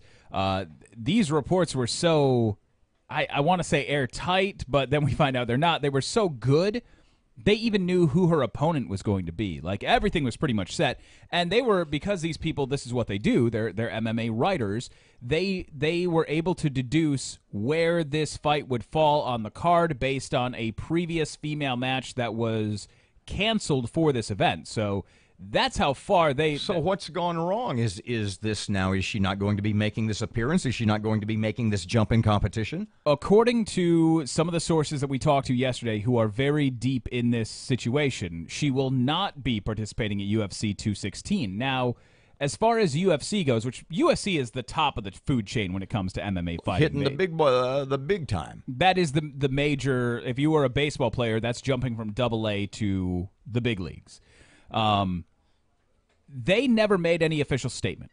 There was never anything official from UFC saying Andrea Lee is going to be joining us for UFC 216. There was never anything like that. So UFC hasn't been clear on what exactly happened, and we haven't been made clear exactly what happened. What we do know is that Andrea and the people close to her were planning for her to appear at UFC 216 in Las Vegas, and then late in the day yesterday, those plans were effectively scrapped. But no doubt what happens short term, she obviously, because of UFC's interest, she obviously has the ability to make the jump to that level, and other than a few dot the I's and cross the T's, seems to be ready to go. Well, it sounds like she is signing a contract. She will be a UFC fighter moving forward, but it just sounds like it's not going to be as early as next weekend. Well, as far as fighting goes, there's still the off chance that she signs the contract and she does one of the crowd shots that UFC loves to do. Here's one of the top prospects, and she's coming to the UFC type deal. So. Andrea KGB Lee, good luck. We met her a couple of times, and she is a lovely young lady. And she's badass. 7:39, 101.7 FM, 710 Keel traffic time. Here's Ruben. Looking right now at some slow-moving traffic on Line Avenue and East 70th Street. And we're looking at some traffic delays on Airline Drive, just north of Shed Road in Bossier City. If you have any accidents, hazards, or closures to report to us, please give us a call at our Planet Fitness Traffic Hotline, 687-ROAD. Your AccuWeather.com forecast. Today will be sunny to partly cloudy with a high of 86. Clear to partly cloudy, low 62 tonight. Sunshine, high 85 tomorrow. With your AccuWeather.com forecast, I'm meteorologist Heather Zaire.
Good morning, 742. It's 101.7 FM and 710 Keel. Robert J. Wright and Erin McCarty. Miss Erin out for the day, a little under the weather, and she's back on Monday. Ms. Angel Davis is a candidate for the state treasurer's office for the state of Louisiana. She's going to be here for a little bit. Ms. Angel, how are you this morning? Thank you for taking time. What do we got, kid? I'm great, Robert. How are you? By the skin of our teeth. You know what? I'll do the question again. Miss Angel Davis is joining us for a couple of seconds. She is a candidate for state treasurer of Louisiana. Miss Angel, how are you today? I'm great, Robert. How are you? I am reading a couple of articles. I saw a couple last night, looking at a couple this morning. And for folks in this part of the state who may not be totally aware of your public service resume, fill us in. Tell us about the last 7 or 8 or 10 years of your life. Well, the last 7 years I've been running a small business, a small management consulting firm, and I work with clients all across the state. And, you know, I've learned firsthand the impact of too much government on small businesses, particularly when I have to open my checkbook and write that check to the IRS, that quarterly check to the IRS. You know, there's a couple of articles, I mentioned that a second ago, that I saw. And this is going to be a tough race in the sense that you and everybody else are being described as one of many Republicans in this race to replace John Kennedy. How do you separate yourself from that field? What separates Angel Davis from all those other guys? Well, I actually have experience in the qualifications to serve as the next state treasurer. I have a background in public finance. I've worked with 2 governors. One, Governor Mike Foster, gave me my first opportunity in the public service to serve as his deputy financial officer, handling the state finances.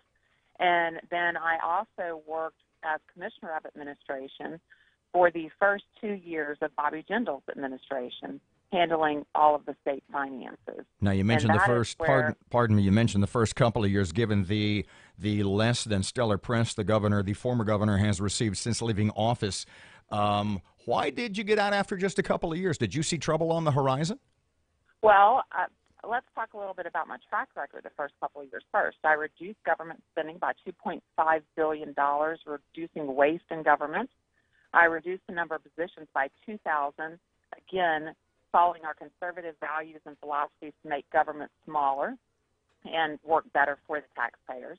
And I also worked with the rating agencies to get 5 bond rating upgrades for the state of Louisiana, saving millions of dollars in interest payments. I left administration after 2.5 years, and as you recall, things were going pretty good when I left. That was the first term, and the governor was very popular. And one of the things that I think that we all look back on, and so many politicians, it seems these days, are doing this, is, you know, when you put national political ambition in front of what is in the best interest of the taxpayers of the state, that's when people, you know, don't like the direction that the state's going in. You know, the two magic words that we keep hearing from John Bell and his minions again and again and again are fiscal cliff. Fiscal cliff. Louisiana's doomed unless we raise taxes. What do you think about that? What do you think about the financial management of the state under the current administration? Well, I mean, we just got news that there's a $100 million surplus. And I think that $100 million surplus is proof that we're overtaxed already and that revenue is not a problem. The sky obviously is not falling. You don't tax yourself out of a recession, and right now so many people are talking about taxes in the legislature, whether it's a gasoline tax or a sales tax increase. Economic expansion is the answer, and you know you can't tax yourself out of recessions.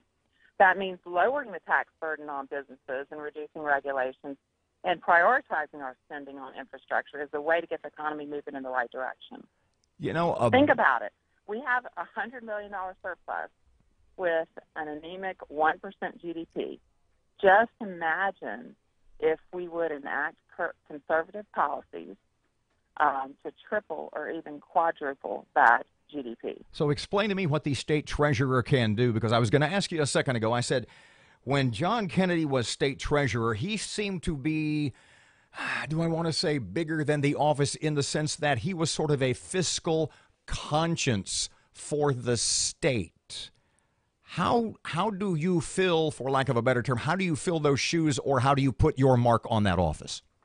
Well, I think that he did a great job of being a watchdog, and I will also serve as a watchdog for our state. And with my public finance experience, my knowledge of the budget, I have that experience to point out when bad decisions are being made, bad public policy decisions are being made, or our finances are not being spent properly. And so I can point that out, and I will do that as treasurer.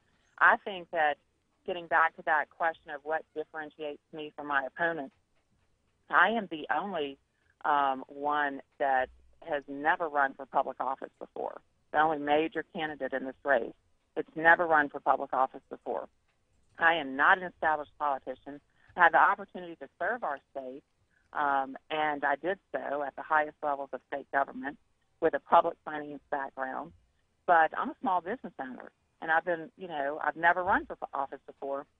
And our state is in serious trouble economically and fiscally. We're struggling to get out of a recession, and the politicians in Baton Rouge just can't get us out of one budget crisis after another. My opponents have had their opportunity to solve the budget problem, and they haven't.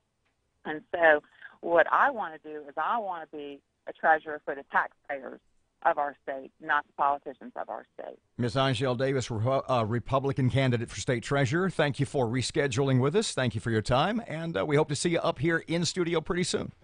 I would love to do that, Robert. Thank you so much for having me. 749, 1017 FM, 710 KEEL. Traffic update time right now. Here's Ruben. Got a spot of slow-moving traffic right now on Linwood Avenue near Hollywood Avenue. And we have some traffic delays on Benton Road just north of I-220 in Bossier City. If you know something we don't, accidents, hazards, or closures, give us a call at our Planet Fitness Traffic Hotline, 687-ROAD. Your AccuWeather.com forecast. Sun and patchy clouds today with a high of 86. Clear to partly cloudy tonight, low 62. Sun, high 85 tomorrow. With your AccuWeather.com forecast, I'm meteorologist Heather Zaire.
It is 752, 1017 FM and 710 KEEL Sports. Good morning from the sports desk of 1130 The Tiger. This is Tim Fletcher. Bird controlled the line of scrimmage throughout the first half while building a 24-3 halftime lead over Captain Shreve, and rode out the second half en route to a 34-17 win over their arch rival in Lee Hedges Stadium last night.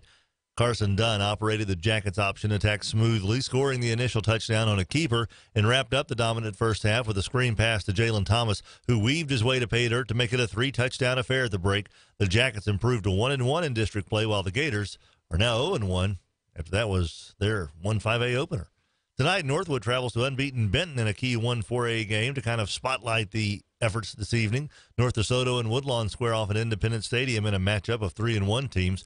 Houghton tests the momentum gained from last week's win over Byrd when they visit powerful Evangel to highlight a full night of Friday night football. In college football last night, Texas defense kept Iowa State in check in a 17-7 win in Ames, Iowa. And in the NFL Thursday night, Aaron Rodgers threw 4 touchdown passes to lead Green Bay to a 35-14 rout of Chicago in Lambeau Field. His counterpart, Mike Glennon, fumbled twice and threw 2 picks in a good quarterback, bad quarterback showcase. From the sports desk of 1130 The Tiger, this is Tim Fletcher.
.755, 101.7 FM, 710 Keel. Shreveport Security Systems text line is 318-392-1884. Robert J. Wright and Erin McCarty. Erin's back on Monday. Greg, grab your mic a second because you said something on your show yesterday between 5 and 6 that we discussed a little earlier. We don't have a lot of time for this, but in effect what you said was, and I want you to explain because people... The LSU fans like Erin, whose heads explode at every little thing LSU that's not a 45-0 victory over whoever. You said yesterday that because of the Darius Geis car picture, SUV picture, what was it, a Range Rover? Yes. That you said LSU should bench Darius Geis for the rest of the season. Explain in about 45 seconds why. Every game from this point on that Darius Geis steps on the field for will be a loss historically in 18 to 24 months. Explain how that's going to happen. What do you mean? The NCAA is going to investigate this Range Rover. He put the picture up online and deleted it within 30 minutes of the original posting, which is an admission of guilt in your mind? Yes, absolutely. Yeah. Where does Darius Geis get $75,000 to buy a brand new car for his mom while he's a sophomore at LSU? So, questions that need to be answered, and the NCAA is going to find answers. NCAA investigation may have already begun. I'll say this again. Last year, they started investigating Leonard Fournette because his family made a couple of T-shirts. This is a Range Rover. They're going to investigate this. And do you think eventually this will come back and cost LSU games and scholarships? That's the big one. 757, 101.7 FM, 710 Keel. Here's Sean Hannity. Now, here's the morning Sean Hannity update. While the mainstream media remains just focused, fixated on President Trump's war with the NFL, once again, shockingly, they're overlooking yet another potential Clinton scandal. Daily Caller is now reporting that, quote, a company whose president is best friends with Chelsea Clinton, well, they received more than $11 million in contracts over the last decade from a highly secretive Department of Defense think tank, but to date, the group lacks official federal approval to handle classified materials. It's also worth noting that in numerous calls, then Secretary of State Hillary Clinton actively promoted this particular group and attempted to assist her in securing DoD contracts. Well, it sounds a little bit like another example of typical Clinton corruption, pay to play, and another example of the destroy Trump mainstream media turning a blind eye to the ever-growing list of Democratic scandals. Join Sean later today, right here on the Sean Hannity Show. So one of our longtime sponsors, Blinds.com, you know, their headquarters in Houston, Texas. Now, even though their city was impacted by Hurricane Harvey, they're up and running. And now through September the 30th, get free cordless on select products at Blinds.com. Just enter the promo code Hannity. Buy one blind, get the second 50% off. That's free cordless on select products at Blinds.com. And when you buy one blind, you get the second 50% off just by using the promo code Hannity. Blinds.com, promo code Hannity. Rules, restrictions apply. Miles of piping, thousands of elbows, hundreds of valves. In the complex network of piping at your facility, heat loss happens, and you're paying for it. Covering the pipes, restricting heat loss is the mechanical insulation. Piping insulation saves energy, money, and ultimately greenhouse gas emissions. Creating a solar field isn't the only way to save fossil fuels. For a network of mechanical insulation experts, visit iSaveTeam.org. We have reports of a minor accident on Burcoon's Industrial Loop near Linwood Avenue. And we're seeing some backed up traffic on I-20 westbound starting at Spring and Market. It's backed up past Airline Drive right now. If you have anything to report to us, please give us a call at our Planet Fitness Traffic Hotline, 687-ROAD. 7:59. Here's your 101.7 FM 710 KEEL AccuWeather.com forecast. Sunny again today, a little cooler, low to middle 80s and low 60s tonight. Right now 69 at KEEL. Breaking news and trending talk. This is 101.7 FM and 710 KEEL. KEEL, Shreveport.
Good morning. It's 8:03. Robert and Erin, 1017 FM, 710 Keel. Miss Erin away today, back on Monday. Greg Adams has local news in just a couple of seconds.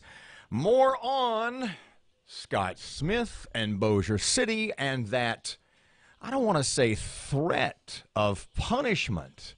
And is that the overreach that the Supreme Court seems to say that it is? Plus Fletcher in sports and traffic and weather, and Steve Parr from American Ground is here in less than 10 minutes. It's coming up this hour right here on KEEL.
The power of information.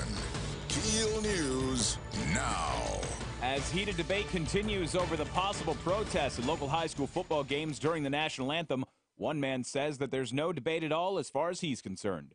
Bossier Sheriff Julian Whittington says he fully supports Bossier School's position of punishing players and coaches for attempting to protest at games. He says he believes there's no cause or belief that should overshadow the flag. The ACLU issued a statement yesterday reminding Bossier schools that their stance violates the Constitution. Caddo Parish issued a statement that says they will, quote, allow students and staff to practice their First Amendment rights as long as the practice does not impede the ability of others to practice their beliefs, end quote. Uber debuts in an Arklatex town. Matt Parker has that story. While Shreveporters eagerly await the arrival of ride-sharing companies like Uber and Lyft, another Arklatex town is enjoying the service. Thursday afternoon, the city of Marshall held a ribbon-cutting ceremony at the Harrison County Courthouse for the debut of Uber. This week alone, Uber made debuts in Marshall, Lufkin, Nacogdoches, and Texarkana. On Tuesday, the Shreveport City Council amended their ordinance in an effort to get Uber and Lyft into the city in the near future. From 1017 FM and 710 Keel, I'm Matt Parker. Early voting begins tomorrow for the October 14th election, but Secretary of State Tom Shedler doesn't expect a big turnout. 3 constitutional amendments, a state treasurer's race, and a few big local elections are on the ballot. However, Shedler says there's not a lot of publicity. It is amazing across the board to see how many undecided votes by polling data that exist at this late stage. It's time for everybody to, get engaged. Early voting is from 8:30 a.m. to 6 p.m. and starts Saturday and will continue through October 7th, except on Sunday. Roy Narcisse and Kiana Williams have voluntarily agreed to return to Shreveport to face murder charges. The pair are accused of stabbing and killing 82-year-old Kathleen Cates. Texas Rangers, Tom Green County Sheriff's deputies, and members of the U.S. Marshal Service arrested Narcisse and Williams at a hotel in San Angelo, Texas, early Thursday morning. The pair waived their rights to an extradition hearing and are waiting to be brought back to Shreveport by Caddo Parish Sheriff's deputies. LSU will face Troy for their homecoming game tomorrow night. After losing their season opener to Boise State, the Troy Trojans have won 3 in a row. Tiger Rag associate editor James Moran says Troy is not a team that you can overlook. I mean, their defense has played really well. They've got an experienced quarterback. They've got a really dangerous running back that can do a lot of different things. So this isn't an easy game, but I would expect LSU to come out and play well. LSU is coming off an unsurprising victory over Syracuse. AccuWeather forecast says cooler this morning, but warming up to 86 through the day under partly cloudy skies. For 1017 FM and 710 Keel, I'm Greg Adams.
9 past 8 o'clock, 101.7 FM and 710 Keel. Friday morning traffic. Here comes Ruben.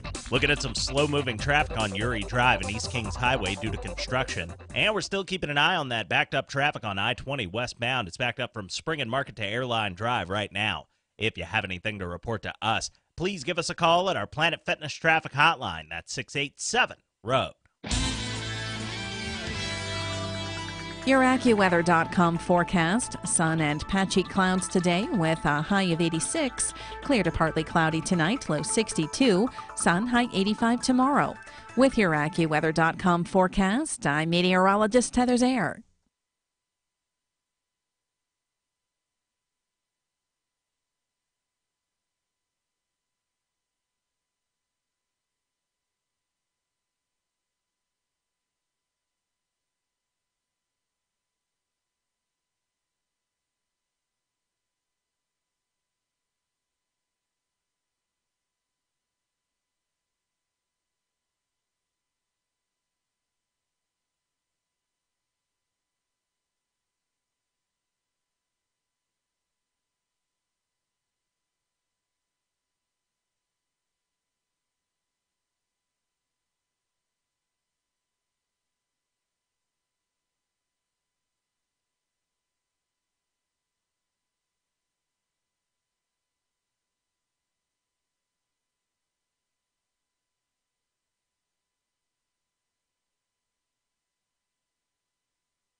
Eleven past 8, 101.7 FM, 710 Keel.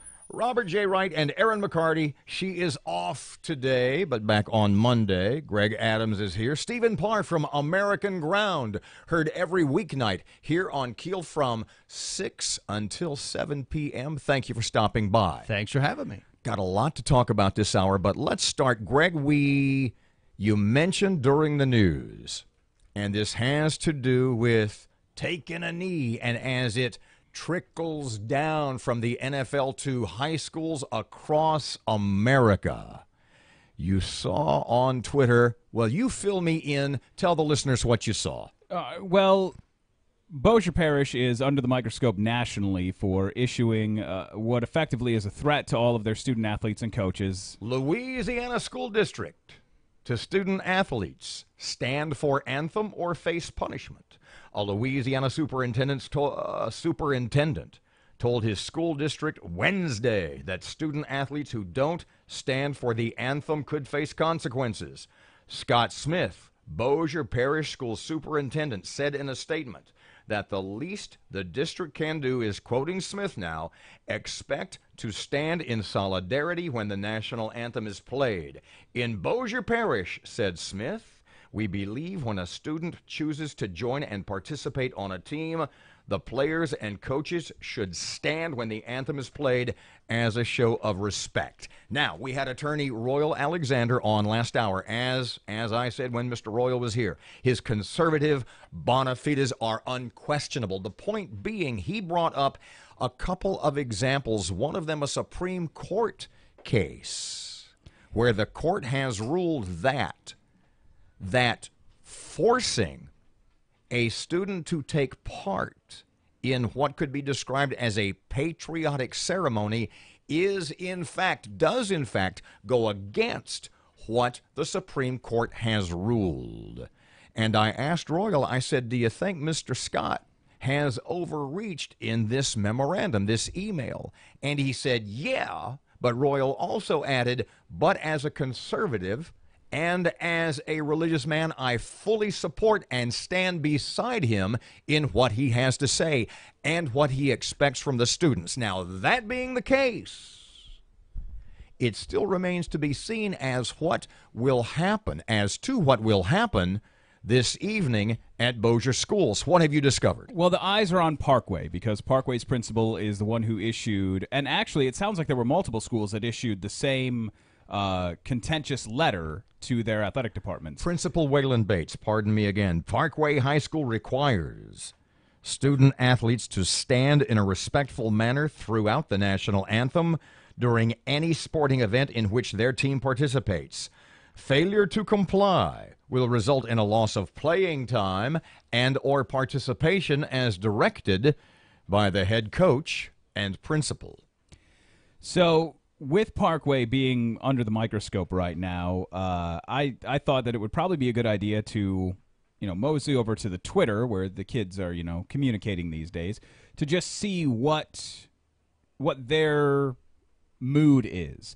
And based on what I'm reading on Twitter today, as of this morning, something's going down. I would not be surprised. One of two directions. Either you will see multiple players on the Parkway sideline take a knee tonight, or wait. Why do you think that?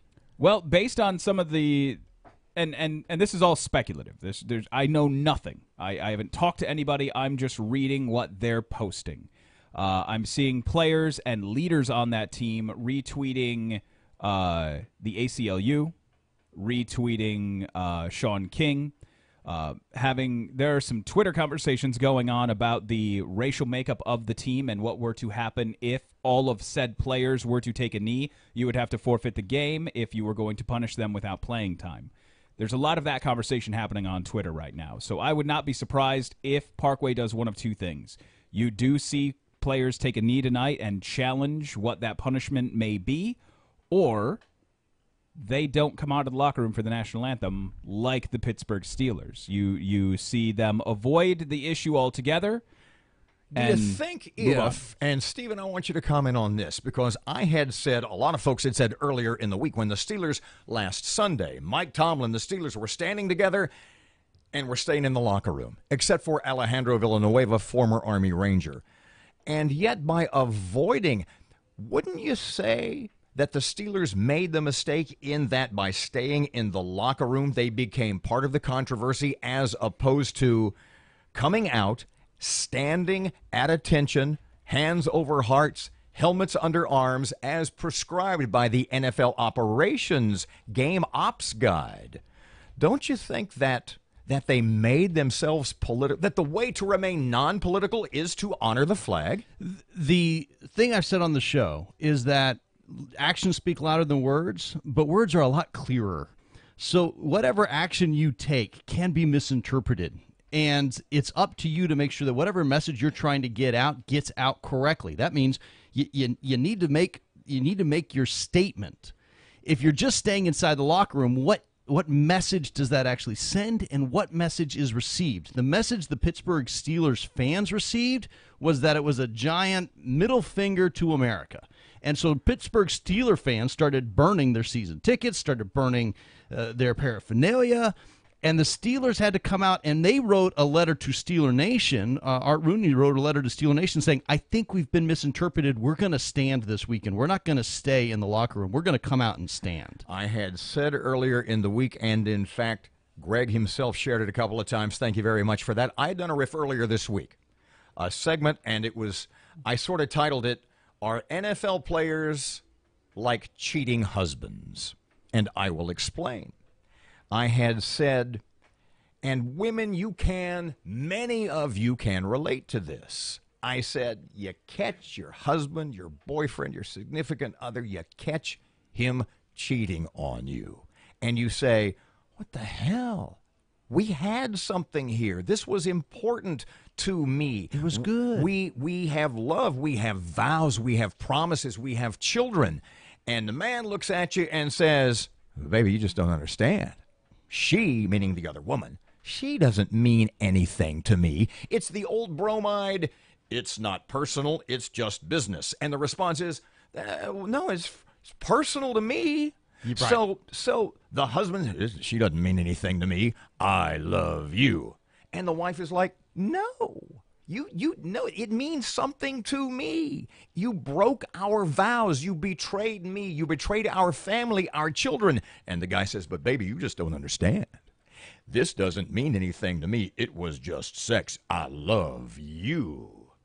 That the players can say everything they want to say about their reasons. It's a protest. It's a call for equality. We're being united as players. It can be any one of a million things, but perception is reality. And if the fans perceive what those players are doing as disrespecting the flag and disrespecting America and telling them, the fans, that the things you believe in about America are, for all intents and purposes, in the players' minds, stupid and a waste of time, and y'all are suckers for buying that American dream stuff. It's like that husband saying, doesn't mean anything to me, baby. I really love you. And the fans, the wives, they're not buying it. The literary wives in My Little Tale are saying, no, this is what it means to me, and you don't get it. That's exactly right. When you say something and it's misinterpreted, there are two ways you can handle that. You can say, no, you're misunderstanding me. And that's actually how the Steelers have dealt with us. You're misunderstanding me. Or you can say, you know what? I didn't do a good job of making sure that what I was trying to say came across clearly. Let me rephrase. I apologize. And the players and the league, the commissioner, the owners all seem to be saying to the fans, y'all are dumb that you don't see it our way. You don't see it our way. I'm starting to see a little shift. That letter from Art Rooney and the Broncos. I think it's called backtracking. They're backtracking. Talk about that more when we get back. Hang on. And there is somebody, and you know what? I'm not going to say surprise you with the question, but I don't want to, as we say, keep it on the radio. I don't want to know what you're going to tell me about what I'm going to ask. You very rarely do. 19 past 8 o'clock, 101.7 FM, 710 KEEL. More with Steve Parr, Greg Adams et al. In just a couple of seconds. In the meantime, here comes Ruben. Looking at some slow-moving traffic on Uri Drive and East Kings Highway due to construction. And we're still keeping an eye on that backed-up traffic on I-20 westbound. It's backed up from Spring and Market to Airline Drive right now. If you have anything to report to us, please give us a call at our Planet Fitness Traffic Hotline. That's 687-ROAD.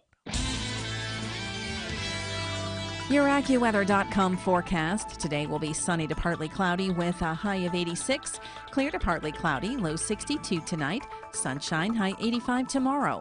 With your AccuWeather.com forecast, I'm meteorologist Heather Zayer.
Twenty-two past 8, 101.7 FM, 710 KEEL. Time for sports.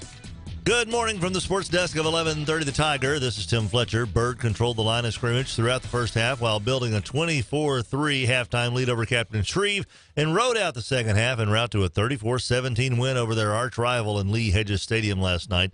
Carson Dunn operated the Jackets' option attack smoothly, scoring the initial touchdown on a keeper, and wrapped up the dominant first half with a screen pass to Jalen Thomas, who weaved his way to pay dirt to make it a 3-touchdown affair at the break. The Jackets improved to 1-1 in district play, while the Gators are now 0-1. After that was their 1-5A opener. Tonight, Northwood travels to unbeaten Benton in a key 1-4A game to kind of spotlight the efforts this evening. North DeSoto and Woodlawn square off at Independence Stadium in a matchup of 3-1 teams. Houghton tests the momentum gained from last week's win over Byrd when they visit powerful Evangel to highlight a full night of Friday night football. In college football last night, Texas defense kept Iowa State in check in a 17-7 win in Ames, Iowa. And in the NFL Thursday night, Aaron Rodgers threw 4 touchdown passes to lead Green Bay to a 35-14 rout of Chicago in Lambeau Field. His counterpart, Mike Glennon, fumbled twice and threw 2 picks in a good quarterback, bad quarterback showcase. From the sports desk of 1130 The Tiger, this is Tim Fletcher.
25 past 8, 1017 FM, 710 Keel. Robert J. Wright and Erin McCarty. Erin's out today. Steve Parr, American Ground, heard nightly here on Keel from 6 till 7 with Louis R. for Rebellious Avalone. We were talking about the NFL guys taking a knee, joining arms in unanimity, and the fallout from that, as it seems obviously to be trickling down to high schools across the country specifically. And we're going to find out tonight. High schools in the Arklatex, Byrd, Shreve, last night, both teams running out, carrying the American flag. There's an argument that, and I listen to Royal, and I love Royal. Royal and I respect Alexander, Royal. right. Here's a question I have, because this was stated by Bozier. Football is not a right. It is a privilege. You are on the team not because you have an unalienable right to do that. You go to school because you have an unalienable right to go to school. School's a right. But when we do these extracurricular activities, as Bozier Press, the Bozier School Parish has said, that is a right. So let me just ask just a hypothetical. Say a wide receiver is supposed to run a post pattern, but in order to protest the police abuse of people in the United States, the wide receiver, instead of running the post pattern, goes out 5 yards and takes a knee. Can you bench that player? Now, here's an interesting analogy, and now, you and I have talked a little bit, my friends and I talk all the time, as the world around us becomes more and more politically correct, i.e. absurd. Mm-hmm. There's an old National Lampoon bit from the 70s when free agency first came into vogue and players were renegotiating, etc. And it literally is, in the ninth inning of a game, a runner halfway between third and home about to score the winning run stops 5 feet from home plate and wants to renegotiate. Right. This is literally the same thing. I don't know that we're how much power do we want to give because kids? as my point exactly, as things become more and more local, they become less. It's not about capitalism. It's not a business anymore. As it gets more and more local, as these protests have trickled down. And I said a couple of seconds ago, in high school, I wore floppy socks because Pete Maravich did, because I thought Pete Maravich was cool. Who's Pete Maravich? I thought he was cool. And I'm wondering how much, look, just to show you how little thought I gave that at the age of 16 or 17, I'm wondering how much actual thought to what is behind this. I question how much thought is what is behind this has been given by NFL players, much less high school kids. Yeah, how much thought was given to it by Kaepernick before he started this whole thing? And even Kaepernick said he was going to have to change how he initially just sat for it. And then he knelt. So apparently whatever thought he had given to it before he first did his protest, he decided was not enough thought, and he changed his behavior slightly afterward. So I think your point is, look, if Kaepernick hadn't thought this all the way out, how are you expecting 14-year-olds to have thought all this all the way out? Greg, down the other end of the table, you're digging and digging. What are you finding out? Actually, I was just going to, with Colin Kaepernick, he originally sat and then was asked by a Green Beret to take a knee instead. So it was actually a member of the armed forces that came to him and asked him, sitting is disrespectful, taking a knee is much more respectful. Was this pre or post pig socks? This was pre. Okay. Somebody in this room, and I am going to give you a hint, and I am going to give you a chance to think about it. Somebody in this room, their father served in the military, was a West Point grad. That was your father. Yes. And he's a remarkable man. An orthopedic surgeon, still practicing in his early to mid-70s, lives in Houston. Don't tell me what he said, because we'll cover that when we get back. Have you discussed this topic with him? No, but he listens to my radio show on the KEEL app daily. I want you to tell me what he thinks about all this. 29 past 8, 1017 FM, 710 KEEL. Greg and local news just a couple of seconds away right now. Here's Ruben. Still keeping a close eye on that major accident on 3132 eastbound near Ellerby Road. And we're dealing with some traffic delays on Line Avenue and Piermont Road. If you have anything to report to us, accidents, hazards, or closures, give us a call at our Planet Fitness traffic hotline. That's 687-ROAD. Your AccuWeather.com forecast. Sun and patchy clouds today with a high of 86. Clear to partly cloudy tonight, low 62. Sun, high 85 tomorrow. With your AccuWeather.com forecast, I'm meteorologist Heather Zayer.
The power of information.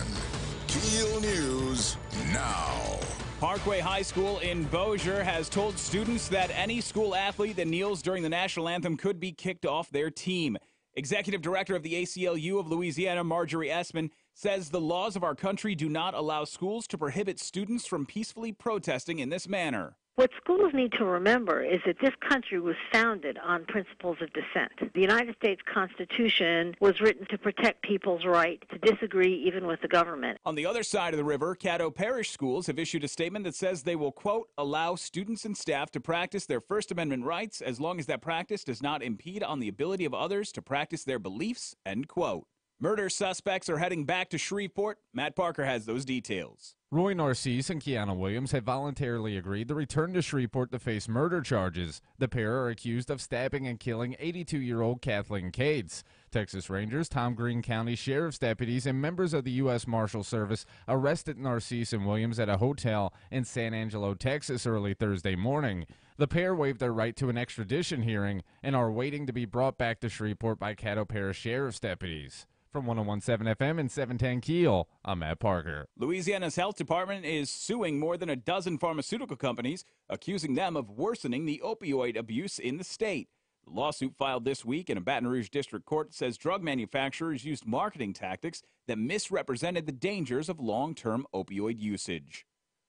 Early yesterday, reports circulated from the world of mixed martial arts that a local star, the inaugural Legacy Fighting Alliance women's flyweight champion, Andrea KGB Lee, was going to make her UFC debut next weekend at UFC 216. But sources with knowledge of the situation tell KEEL News that Lee will not be making her UFC debut next weekend in Las Vegas. It sounds like Lee will be signing with the UFC for a future bout, but that debut will not happen as soon as UFC 216. While Shreveporters eagerly await the arrival of ride-sharing companies like Uber and Lyft, another Arklatex town is enjoying the service. Thursday afternoon, the city of Marshall held a ribbon-cutting ceremony at the Harrison County Courthouse for the debut of Uber. This week alone, Uber has made debuts in Marshall, Lufkin, Nacogdoches, and Texarkana. On Tuesday, the Shreveport City Council amended their ordinance in an effort to get Uber and Lyft to come to the city in the near future. Some early reviews of the new aquarium and restaurant in downtown Shreveport are a little subpar. According to some of the attendees from a recent fundraising event held at the new restaurant, Salt, there's a lot of work that needs to be done. Reports say the construction appears to be a long way from being completed, and complaints from the restaurant extend from small portion sizes to delayed service. The Planet Aqua Group, who runs the facility, has yet to establish a hard date for opening. Early voting begins tomorrow for the October 14th election, but Secretary of State Tom Shedler doesn't expect a big turnout. 3 constitutional amendments, the state treasurer's race, and a few big local elections are on the ballot.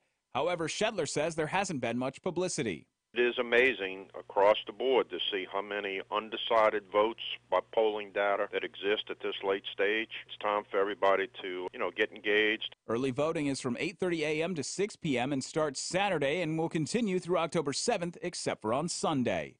LSU faces Troy for homecoming tomorrow night. After losing their season opener to Boise State, the Troy Trojans have won 3 in a row. Tiger Rag associate editor James Moran says Troy is not a team you can overlook. I mean, their defense has played really well. They've got an experienced quarterback. They've got a really dangerous running back that can do a lot of different things. So this isn't an easy game, but I would expect LSU to come out and play well. LSU is coming off an unsurprising victory over Syracuse. AccuWeather forecast says cooler this morning, warming up to 86 under partly cloudy skies today. For 101.7 FM and 710 KEEL, I'm Greg Adams.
It is 8:37, 101.7 FM, 710 KEEL. Robert J. Wright and Erin McCarty. Erin's back on Monday. Stephen Parr from American Ground. Greg Adams is here.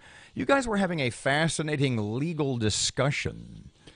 And as the way in the 7 o'clock hour, Attorney Royal Alexander interpreted court decisions, specifically Supreme Court decisions, and we're talking about the potential for local high school football teams taking knees this evening, and in Bossier Parish specifically, and Parkway High, to be even more specific, that there could be repercussions for student actions.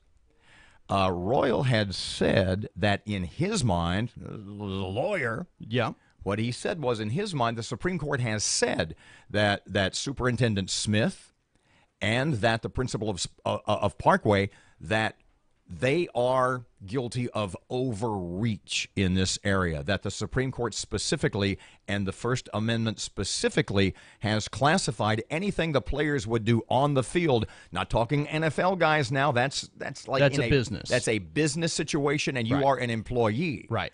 But that the Supreme Court, according to Royal, has ruled that in the area, that on that field tonight, in a public school setting, if you will, that any repercussions for what they might do would be a violation of their First Amendment rights. Am I reading that right? You tend to agree. You had a couple of questions about it. Well, and Royal certainly knows more about the law than I do. Absolutely. The Bossier Parish School Board, when they're talking about this, Sonia Bales is actually on KSLA, and she said, look, this is not a right to play football. It is a privilege to play football, and therefore you need to follow some of these rules. Look, if your football team is saying you can't swear, all right, we just have a no swearing rule, you're going to follow that. Well, swearing's free speech. How can a football team restrict that? As Greg was pointing out in some of this, it's about political speech, and maybe that's where the distinction is. But in my mind, if we're telling a football player, look, you can't, this is a rule of our team. This is how our team behaves. You follow our rules or you're not on our team. If you're protesting that, say you protest it in the middle of a play. You decide to take a knee in the middle of a play. Can the coach not pull you out because it's political speech? Why is that different? And if that's the standard, what are we teaching our kids? That you have the right to be you have the right to take your political speech to a point to where it actually does affect team unity. It does usurp the power of the authority figure on the team. What is that a good thing? If that's the case, is there no limit to where your political speech can? Yes. Actually, there is, and it's written in one of the Supreme Court decisions in Morris v. Frederick, which is the most recent, by the way. This is only 2007. This so is within like 10 John years. Roberts stuff, right? John Roberts is actually the Chief Justice, is the one who wrote this majority opinion. And he does conclude that if it will materially or substantially disrupt the work or discipline of the school, then it can be... But taking a knee during a play, that doesn't disrupt the material of the school. Yeah, that's an interesting splitting of hairs in the sense that what you're saying is, what Roberts is saying is that we have to wait to see what happens after you do something, because you said, how do you know before you do something how much disruption and or harm to a school or an event will be done? Look, we've been talking about this for a couple hours here just on today's show. Is that not disrupting? 839, 1017 FM, 710 Keel traffic time right now. Here's Ruben. Still keeping a close eye on that major accident on 3132 eastbound near Ellerby Road. And we're dealing with some traffic delays on Line Avenue and Piermont Road. If you have anything to report to us, accidents, hazards, or closures, give us a call at our Planet Fitness traffic hotline. That's 687-ROAD.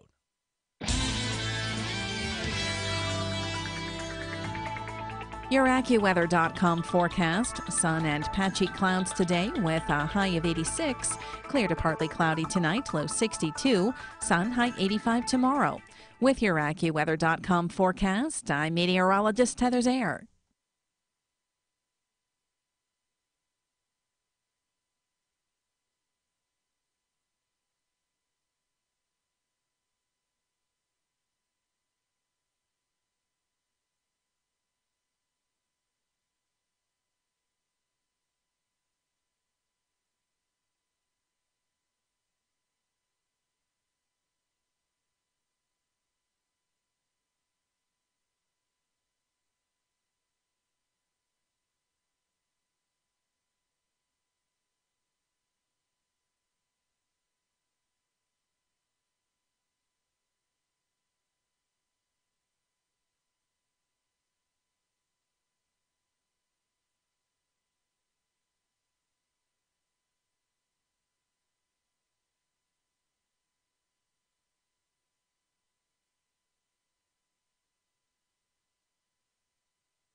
.1017 FM, 710 Keel, Robert J. Wright and Erin McCarty.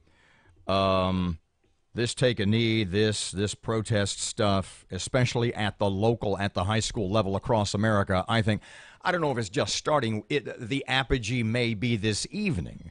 But I got to tell you, and we talked about this during, God, what was it when I said that it was the Confederate monument thing. When I said to Erin, I said, look, as a Republican, I think the best government is the smallest government. And if the smallest government is local beyond your own self-interest in ruling your own home and property, but if the smallest government is local and that local government decides we don't want the Confederate statues up, then maybe that is like I cited as a silly example. On Andy Griffith, Mayberry had a Confederate cannon in the town square. If Mayberry wants that Confederate cannon gone, then maybe Mayberry gets to take the Confederate cannon away.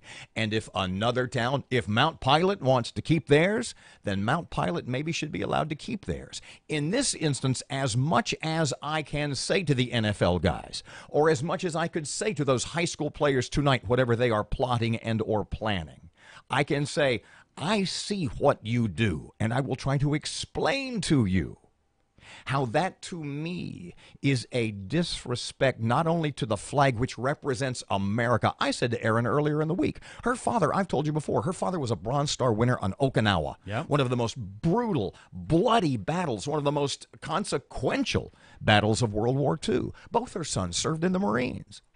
Is that, and this is what it is to me, that is saying to them, no matter what it means to you, here's what it says to me, that they were suckers. That Erin's dad, John McCarty, who put 6 men, what I call that Forrest Gump moment, and it literally was, except in closer quarters, on the island of Okinawa. He ran into enemy fire, put 5 or 6 or 7 wounded Marines on his back, and carried them back. That, to me, is telling him, when they protest the flag, that says to John McCarty, you're a sucker. You're a fool for doing that. What the hell were you thinking? You bought into this American thing? Peh. That was stupid of you to do that. Now, back to the local level. What do you think? And you and Greg have gone back and forth on repercussions and what defines, in this case, political speech. But more specifically, what under the aegis, under the rulings of political speech, and you have thoughts on, because you read the court rulings to say, causes a disruption. I said, well, how do you know what causes a disruption until you do it? You have some thoughts on that. I do, because we also are dealing with kids, and one of the things we're trying to do is we're not trying to raise kids, we're trying to raise good adults. We're trying to raise good citizens. There is such a thing as authority. And as much as we're a democracy and ultimately we want self-determination, you're in charge of you, there are times when we need to understand that authority is there for a reason. The Supreme Court cases is a great idea. We should be listening to Supreme Court cases because they are an authority. The coach has authority. The coach has legitimate authority. And if the coach says for team unity, we need to stand for the flag. This is what we're going to do to get ourselves into a good mindset as we start the game. I think that when we have disruptions before this game begins, it affects our play on the field. So for team unity, we're going to stand. And you have players who take a knee for that because they're making a political statement. Hasn't that been a disruption to team unity even before the game begins? If the coach in the locker room says we are all going to get down on our prayer mats and say our Quran verses in praise of Allah for team unity prior to the game, and somebody says I'm not going to participate, are they breaking that team unity? Let me tell you something, amigo. If there's one religion in this country that is protected and in that sort of bubble, it is Islam. We had the argument, Cedric and I had it one day on this very show, and it had to do with that coach who was taking a knee by himself at the 50-yard line post-game, and his players were joining him. And the court said, if you do that, if you continue to pray at the 50-yard line, whether or not you are soliciting players or not, you are breaking the rules and you must be fired and dismissed, etc. And you will pay for your religious action. And Cedric had said in this very room, he said, because I said, that's just horrible. And he said, well, what if it was Islam? And I said, I got news for you. If that guy was putting a prayer rug on the 50-yard line, every court, every ACLU employee in America would be out defending him. If there's one religion right now in America that is defended to an absurd, it's Islam. What's new on tonight? What have you seen on Twitter from various players and or... Go ahead, you're thinking. Well, I'm looking at the conversation that is taking place right now on Brandon Harris's Twitter. He is a quarterback at North Carolina, former LSU guy, former Parkway legend. And some of the conversation going on there, getting quite interesting as far as tonight's game goes. So something they think players back and forth sort of tweeting to themselves on their Twitter account, something's going to happen, we'll wait and see. Is that your, in 5 seconds, is that what you think? something will be done before the game. 849 is 101.7 FM and 710 Keel. Here is your money now. 107 FM and 710 Keel. Here is your money now. Jennifer Kushinka with your money now. Stocks opening mix. The Dow Industrial.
It is 8:52 sports time on Keel. Good morning from the sports desk of 1130 The Tiger. This is Tim Fletcher. Bird controlled the line of scrimmage throughout the first half while building a 24-3 halftime lead over Captain Shreve and rode out the second half en route to a 34-17 win over their arch rival in Lee Hedges Stadium last night.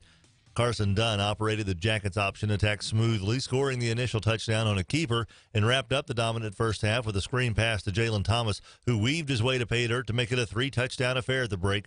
The Jackets improved to 1-1 in district play, while the Gators are now 0-1. After that was their 1-5A opener.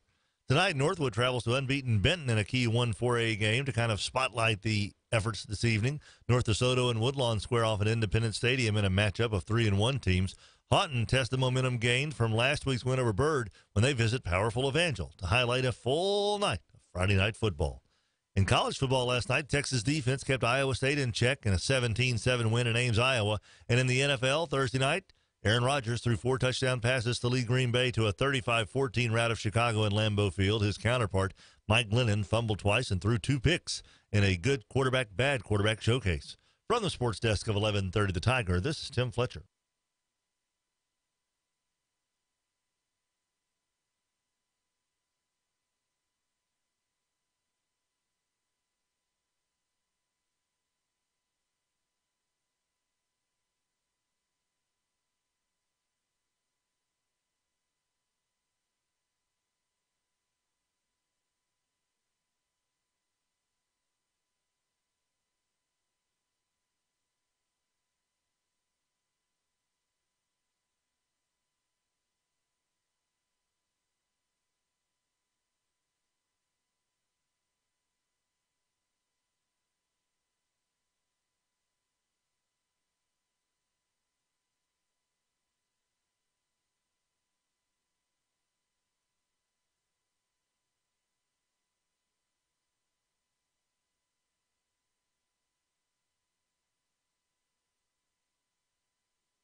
855, 1017 FM, 710 Keel. Robert and Erin. Steve Parr from American Ground. Greg Adams, Matt Parker here. We were talking earlier in the hour. I was talking about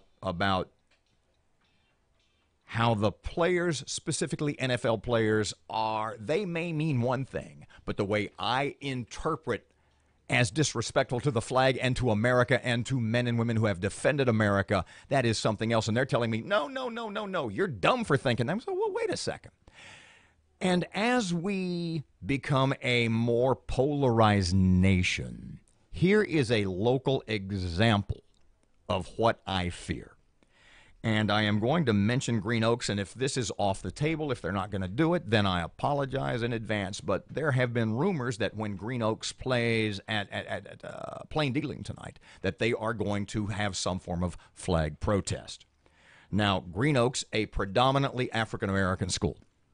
Plain Dealing, I think, a perfect slice of what could be described as red state Louisiana. So, when those players, let's assume for the moment those players take a knee. The reaction from the crowd is going to, let's assume that the majority of the crowd, as would I be, are offended by that. I would not boo, but let's say that there is a negative reaction from the crowd. Here's my fear, in that their negative reaction from the crowd will be interpreted by the players that the people in the crowd are just a bunch of redneck Nazi racists. Because that's the way that it's being portrayed in the media. That if you don't understand, that if you don't get what the players are about, that it's either all or nothing. Just like Charlottesville. If you're not on Antifa's side, then you must be a Nazi, a white supremacist, a bigot, just like Trump. And that's what I'm afraid is going to happen tonight. There's no way taking a knee creates a positive reaction on either side. There's just no way. Stephen Parr, American Ground, on tonight with Louis R. Avalone, 6 until 7 o'clock. Quickly, topic for this evening? Well, we're going to be talking a bright spot interview it's hunting season coming up this weekend, and we're going to talk to a man right here in Shreveport who has combined his love of hunting and turned it into a business where he gets national attention. Which reminds me, you had a topic toward the end of the show. You do something a little lighter. You had a topic the other evening, a quick one, and it had to do with, in about 20 seconds, Paul Revere's outhouse. It was our moment of woe at the end of the show. What the hell, son? They have found Paul Revere's outhouse up in Boston. Archaeologists have dug, and they're going to go digging through it, not only to find out what types of things Paul Revere ate, but also because they used outhouses as trash cans to see what he threw away. Paul Revere's outhouse. Yeah, and not Paul Revere and the Raider, but this is Paul Revere, the Midnight Ride. Talk about giving new meaning to one if by land, two if by sea. Back Monday morning, 6 till 9, Robert and Erin, 1017 FM, 710 Keel.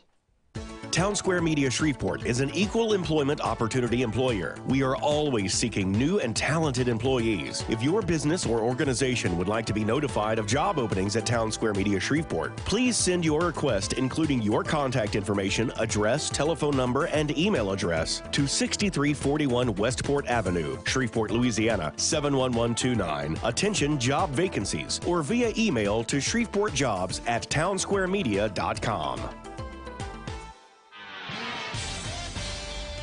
We have reports of a major accident on 3132 eastbound near Ellaby Road, and we have another minor accident on 70th Street near Raspberry Lane.